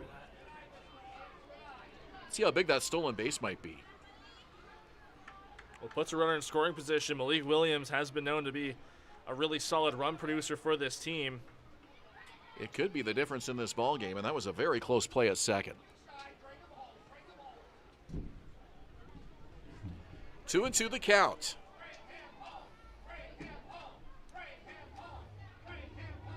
The Dominican right-hander checks the runner. Glove held high, kicks, deals, swing and a miss. Big strikeout by Mendez, and the Jackfish will take a 7-7 tie into the top of the ninth inning. Don't go anywhere. We have the table set for a thrilling finish here today. Baycats and Jackfish tied at 7 here at Athletic Kulture Stadium. You're watching Baycats TV and Rogers TV, Barrie. Join us this summer at the Baycats Summer Baseball Camp.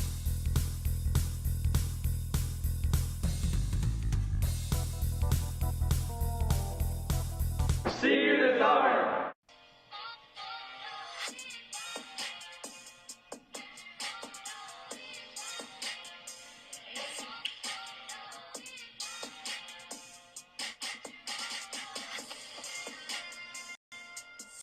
Visit Alliance Billiards and Sports in the northeast end of Barrie. A fun, friendly family environment offering pool, darts, karaoke, and live entertainment. Enjoy a large variety of delicious food and drinks on the patio. You'll come as a stranger and leave as a friend.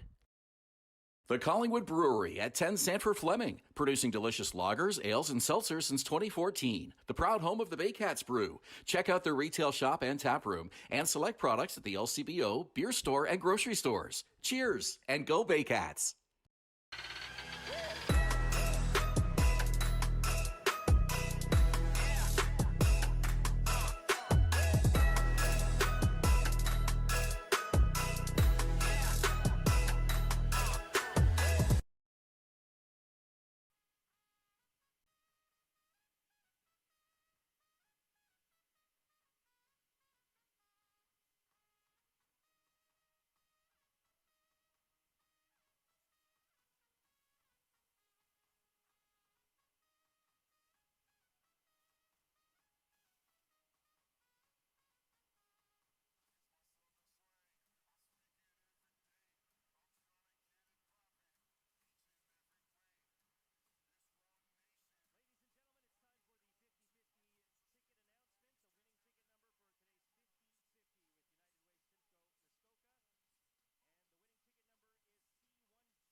Baycats and Jackfish deadlocked in a 7-7 tie here at Athletic Kulture Stadium.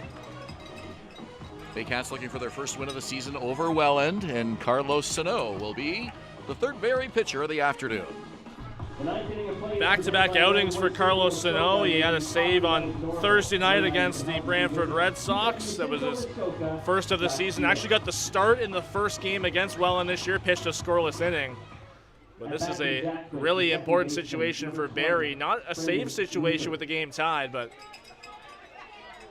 came in a tie ball game against the London Majors, ended up getting a win in a 3-inning outing.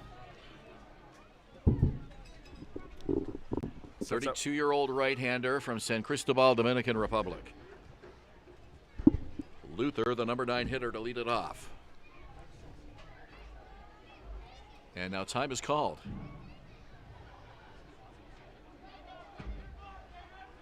Welland was in command of this ball game by a 6-run lead, 7-1 heading into the bottom of the 7th. Barrie with 3 runs in the 7th and 3 in the 8th to set us up for a tie game into the 9th here this afternoon.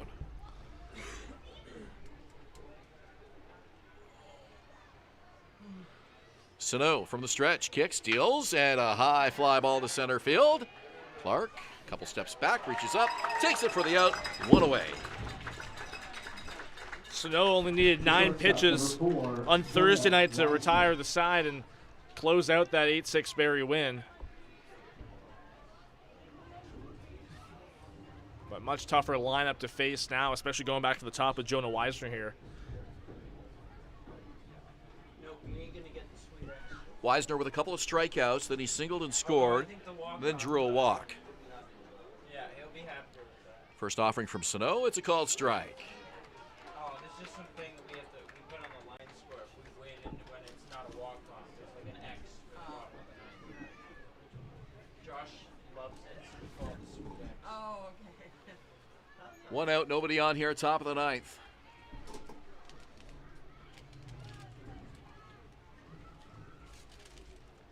The right-hander is ready. Here's the pitch. Fouled at home plate.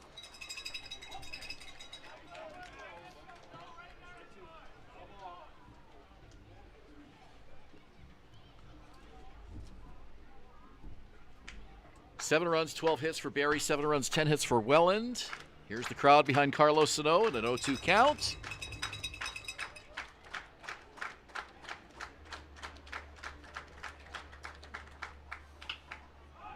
A high pop-up, back on the outfield grass. Calling for it's the shortstop. Brandon Hernandez takes it for the 2nd out of the inning. So far, so good for Sano. Interesting call there, Ben.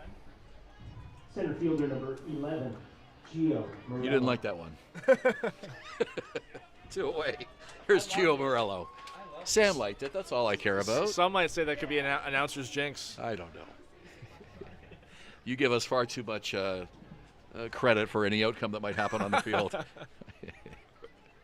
I hear about announcer jinxes all the time. 2 outs. Here's Sano to deal with Gio Morello. In fairness, he did say so far. 1 ball, no strikes. Morello reached base in each of his last 2 plate appearances. Adam Odd playing in on the infield towards that turf. Morello very speedy, could see a bunt. Final game of the weekend for the Baycats. Jackfish at home tomorrow for a Father's Day matchup with the Guelph Royals, coming off their loss against Brantford today. You know they're not going to be happy about that. So that should be a good one tomorrow afternoon at Welland Stadium. Alec Murray, Spencer Tanguay will have that call for us on the Jackfish YouTube page. This one hit high and deep to right field. Garcia goes back, reaches up, makes the catch. A great running grab by Willie Garcia into the shadows of right field. And it's a 3-up, 3-down inning for Carlos Sano. Don't go anywhere as the Baycats look for a walk-off this afternoon against the first-place Welland Jackfish when we return. Bottom of the 9th inning, 7-7 Welland and Barrie. You're watching Baycats TV and Rogers TV in Barrie.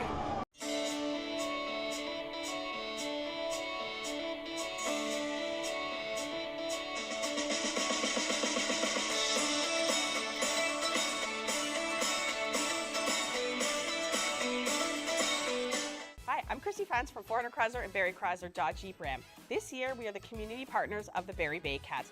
Community is near and dear to our hearts here at the dealerships and one of our core values, so we can support local and shop local.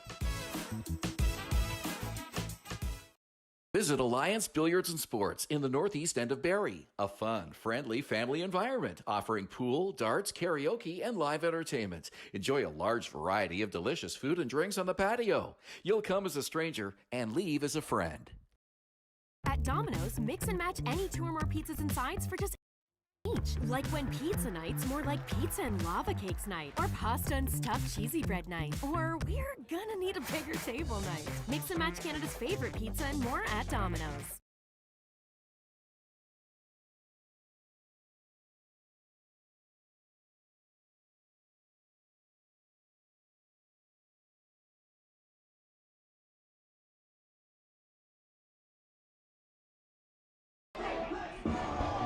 Ninth inning yet again brought to you by United Way Simcoe Muskoka, making poverty unignorable. To learn how you can help, you can visit uwsimcoemuskoka.ca.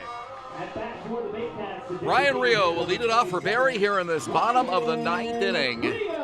Leads the Baycats with a .458 average coming into today. 4 home runs on the season now after his shot in the 7th. Capped a 3-run 7th inning.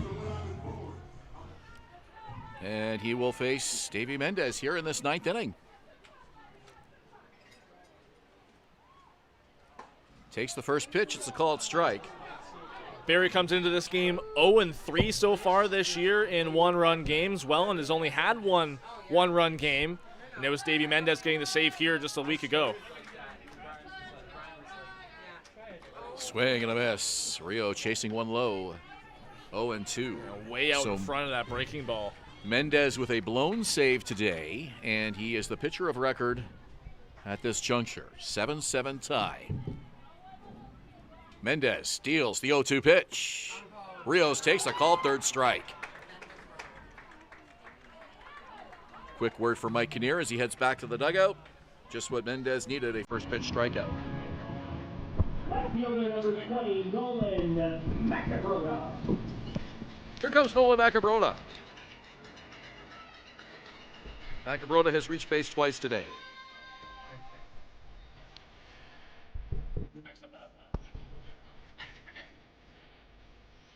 RBI double for the Baycats to get on the board in the first inning. It gave them an early lead. They weren't able to hang on to it, though.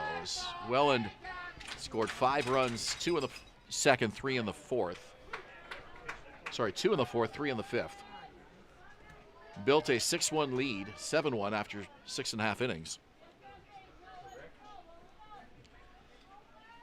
Tristan Clark to follow. Mendez deals. We'll check swing. They say he went. That pitch broke way inside on Macabrota. Hard slider with quite a bit of velocity on it. Hard for him to stay away. But with Mendez's slider, it's got a lot of late break on it. A win today would bring the Baycats to the 500 mark. That's not something we thought we would be saying in the middle of June, but here we are. It's been a tough start for this ball club. An 0-2 record against these Welland Jackfish so far. That one just missed. What a take by Macabrota on a very close 0-2 pitch. Mendez likes to use that curveball quite often when he's ahead in the count. He did it again right there, but just missed outside. A very patient take from Macabrota. We've seen that all day long from him. It's a call Kinnear has made on more than one occasion in this ball game. Mendez wanted it there. 1 ball, 2 strikes. 1 out. We're in the bottom of the 9th. Here's the pitch to Macabrota. Fouls it back. Tough part of the order here for Mendez with Rio, Macabrota, and Clark. I mean, that is some walk-off power. 4, 5, 6 to have to get through. All 3 of those guys can end this game with 1 swing of the bat. 1-2 the count. Here's the pitch. A high pop-up. Off with a mask mullen. No play. Hits the middle roof. Yeah, Macabrota had the power in that swing. Just got under it a little bit. Another off-speed pitch from Davy Mendez. Everybody wants the walk-off home run, but I think, this Baycat lineup is so good. You just want to put the ball in play. Get on base. Let your teammates help you get that run across, especially against a pitcher like Davy Mendez. Let's see what Macabrota does here with a 1-2 pitch. Here it comes. High fly ball. It'll stay in the park. Right center field. And it'll stay up there for the center fielder, Gio Morello, 2 away. This telecast is presented by the authority of the Intercounty Baseball League and the Barrie Baycats Baseball Club. And the accounts and descriptions of this game may not be disseminated without express written consent. Any rebroadcast, reproduction, or retransmission in any form is strictly prohibited. Now, you read that as if this could be the final at-bat of the ball game. You never know. You never know. I just noticed the timing of that. I thought, you know what? That's a good place for the disclaimer right before the final at-bat of the game. Let's see if that's the case. Tristan Clark to the plate. 7-7 tie, 2 out in the ninth. The Seagulls are circling, looking for the French fries. They want us out of here. Well, we've seen the power from Tristan Clark recently. Had a home run on Wednesday night in Toronto at Christie Pitts. And he really got a hold of it, a perfect swing to drive it out of left field. Pitch from Mendez. And he missed away, 1-1. The Seagulls are like, it's 7 o'clock. It's time for you fans to go home. Tristan Clark will try to send us home here. 1-1, the count.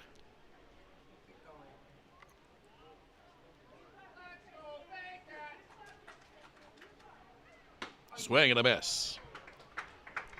Crickets in the Jackfish bullpen right now. It's Mendez versus the Baycats here in the ninth. Adam Ott is on deck. He'd love an at-bat here. 1-2 pitch on the way from Mendez. Swing and a miss. Strike 3. Bonus baseball here at Athletic Kulture Stadium, and the Baycats fans will take it. Overcoming a 7-1 deficit to tie this game at 7, and we are headed to the top of the 10th inning. You're watching Baycats TV and Rogers TV in Barrie. Thinking about doing a renovation, but don't know where to find the best prices and quality?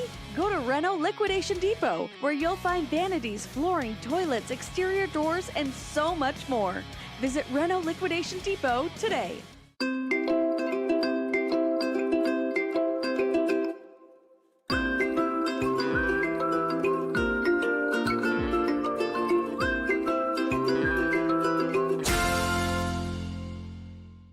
Step up to the plate at Park Place. The latest fashion, delicious dining, exciting entertainment. Hungry after the game? Stop by one of their patios or grab a sweet treat for a grand slam of flavors to satisfy every craving. Park Place, where every visit is a home run.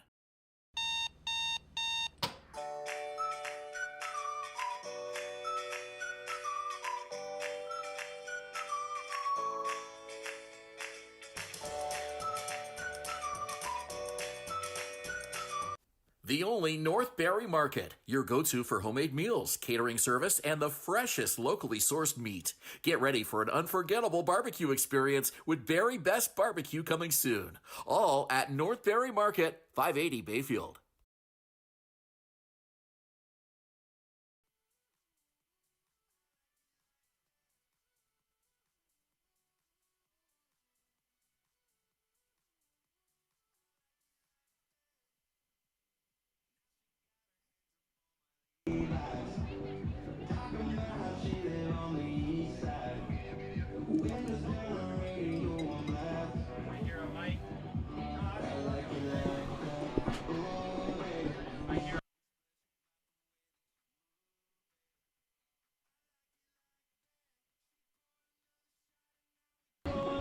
We go to the 10th inning in a 7-7 tie between the Jackfish and the Baycats. Ben Davy, Julius Hern, Matty Gale. And we welcome viewers on Baycats TV, Rogers TV Barrie, and YouTube. I'm sure we have lots of Jackfish fans enjoying the broadcast here this afternoon. Mateo Porcelato will lead it off here on the 10th. And hey, if you missed the first 3 hours of this game, it's a brand new start here. 7-7 tie going into the 10th inning. First pitch showing a bunt as Porcelato pulls it back. Yeah. Gio Morello starts this inning on second base, and for Welland, that's a huge ad to have a guy with that much speed. So a single could easily score the go-ahead run. Sano looking at the runner.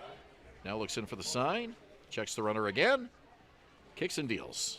There's the bunt right in front of home plate. Sano will make the play at first. Probably a smart move, one away. Porcelato retired.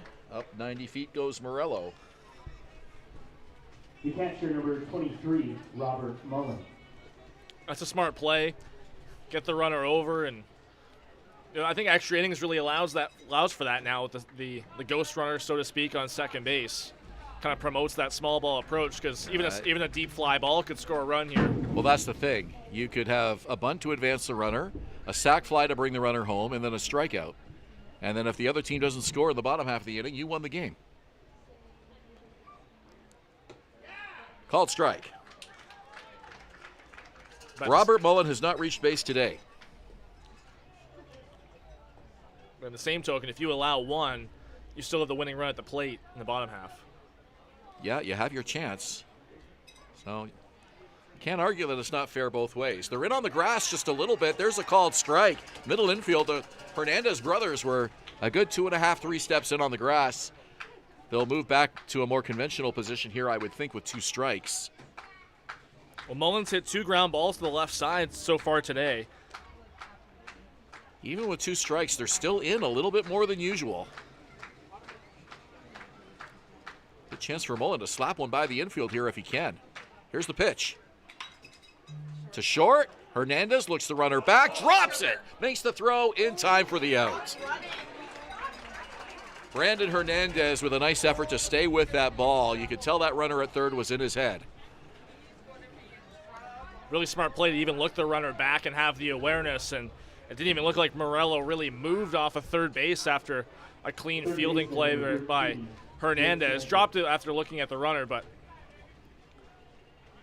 didn't prove costly. He knew he didn't have a speed demon at the plate in Robert Mullen, so plenty of time to throw him out. Situation like that, you just want to keep your composure. And they intentionally walked Jake Sanford here, so setting up 2 forced plays. Number 21, Brandon Hupe. Put 1 on 6, please. So they wanted nothing to do with Sanford, who hit back-to-back triples off Frank Garces and scored both times. Here's the pitch, swing and a miss. 2 out in the inning. So it sets up the force at second as well. 2 out in the inning. You don't have to worry about that runner at third quite as much here. Sano started Hupe off with a nice breaking ball there, perfectly spotted in the zone. I think Hupe was sitting fastball first pitch.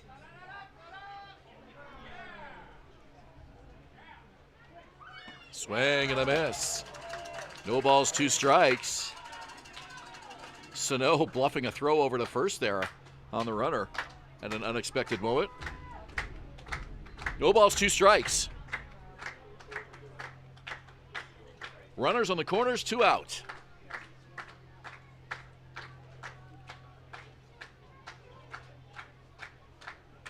Sano looks over at the runner and checks on him with a throw. It's a risky play with a runner on third base. Morello was really aware of what could have happened on that play. He took an extra secondary lead as soon as Sano made the throw over.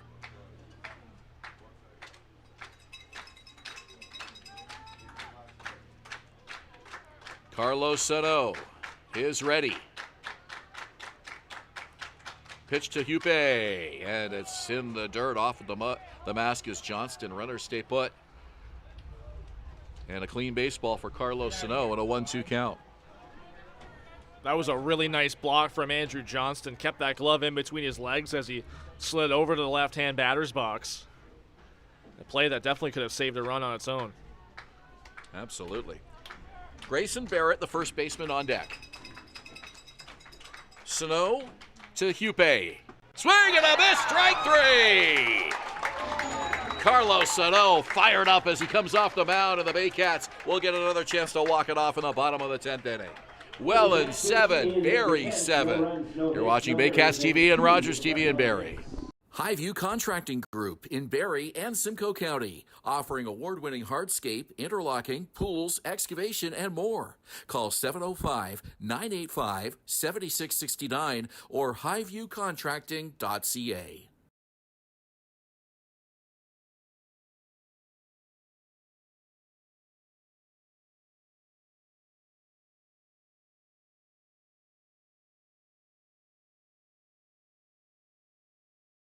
At Domino's, mix and match any 2 or more pizzas and sides for just each. Like when pizza night's more like pizza and lava cakes night, or pasta and stuffed cheesy bread night, or we're gonna need a bigger table night. Mix and match Canada's favorite pizza and more at Domino's.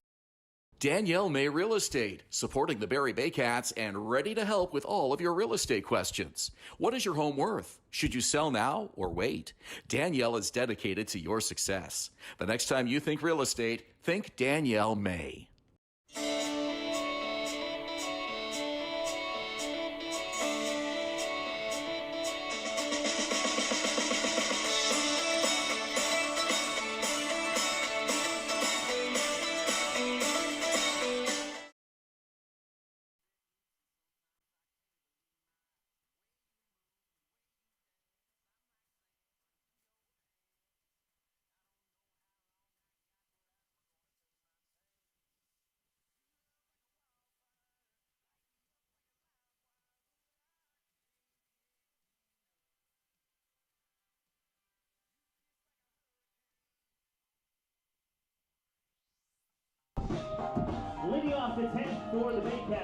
Adam Odd will come to the plate for the Barrie Baycats in the bottom of the 10th inning. If you're just joining us, Baycats trailed 7-1 before scoring 3 in the 7th, 3 in the 8th. Unable to take the lead in the 9th, and we're in the bottom of the 10th now. Adam Odd will face Davy Mendez, who will pitch more than 2 innings for the first time this season.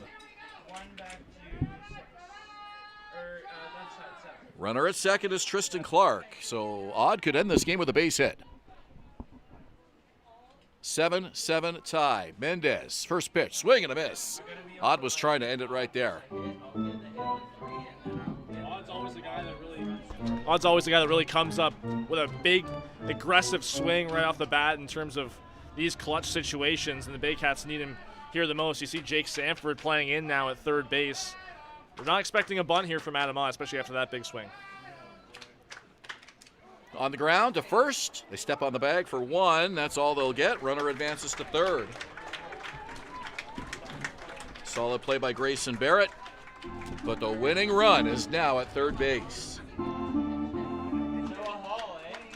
And here's Noah Hall going to come in and pinch hit. Hitting for the Baycats, number 28, Noah Hall.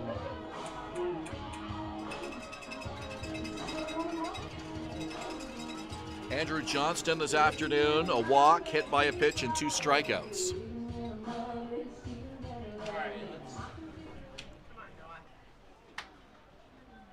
Infielders in on the grass. 1 out in the inning.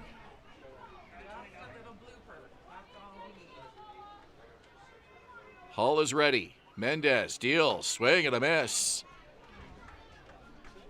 Baycats up here swinging the bats in the bottom of the 10th. Francisco Hernandez on deck. Hull homered on Wednesday night, his first IBL home run at Christie Pitts. Maybe the biggest situation he's been in a Baycats uniform. Line drive to center or right field. It'll drop in front of the right fielder. Here comes Clark, and he scores! Baycats walk it off by a score of 8-7 on a base hit to right field. No, you're good. Well, Brandon Hupe made one heck of an effort in right field. Even Clark had to hold up just to make sure he didn't catch that ball. And Baycats pull it off, overcoming a 6-run deficit for an 8-7 win here today. Just piecing it together, hit by hit, back-to-back 3-run innings brought Barrie back into this game and forced extra innings, and Noah Hull, maybe his biggest hit in a Baycats uniform, a huge walk-off hit, and that's just the second loss of the season for the Welland Jackfish. We talked about this earlier in the broadcast, Ben, on how the Baycats certainly had this game circled on the calendar as one to win, and they certainly pulled it off this afternoon. So Barrie back to the 500 mark. The Jackfish lose for just the second time in 2025. And the Baycats will take that win on the road next week as they get ready to play the Chatham-Kent Barnstormers at Fergie Jenkins Field next weekend. Julius and I will be back 2 weeks from tonight for Saturday afternoon game here, our final home game in June here at Athletic Kulture Stadium. Final this afternoon, Baycats win by a score of 8-7. Thanks so much for joining us here on Rogers TV and Baycats TV in Barrie.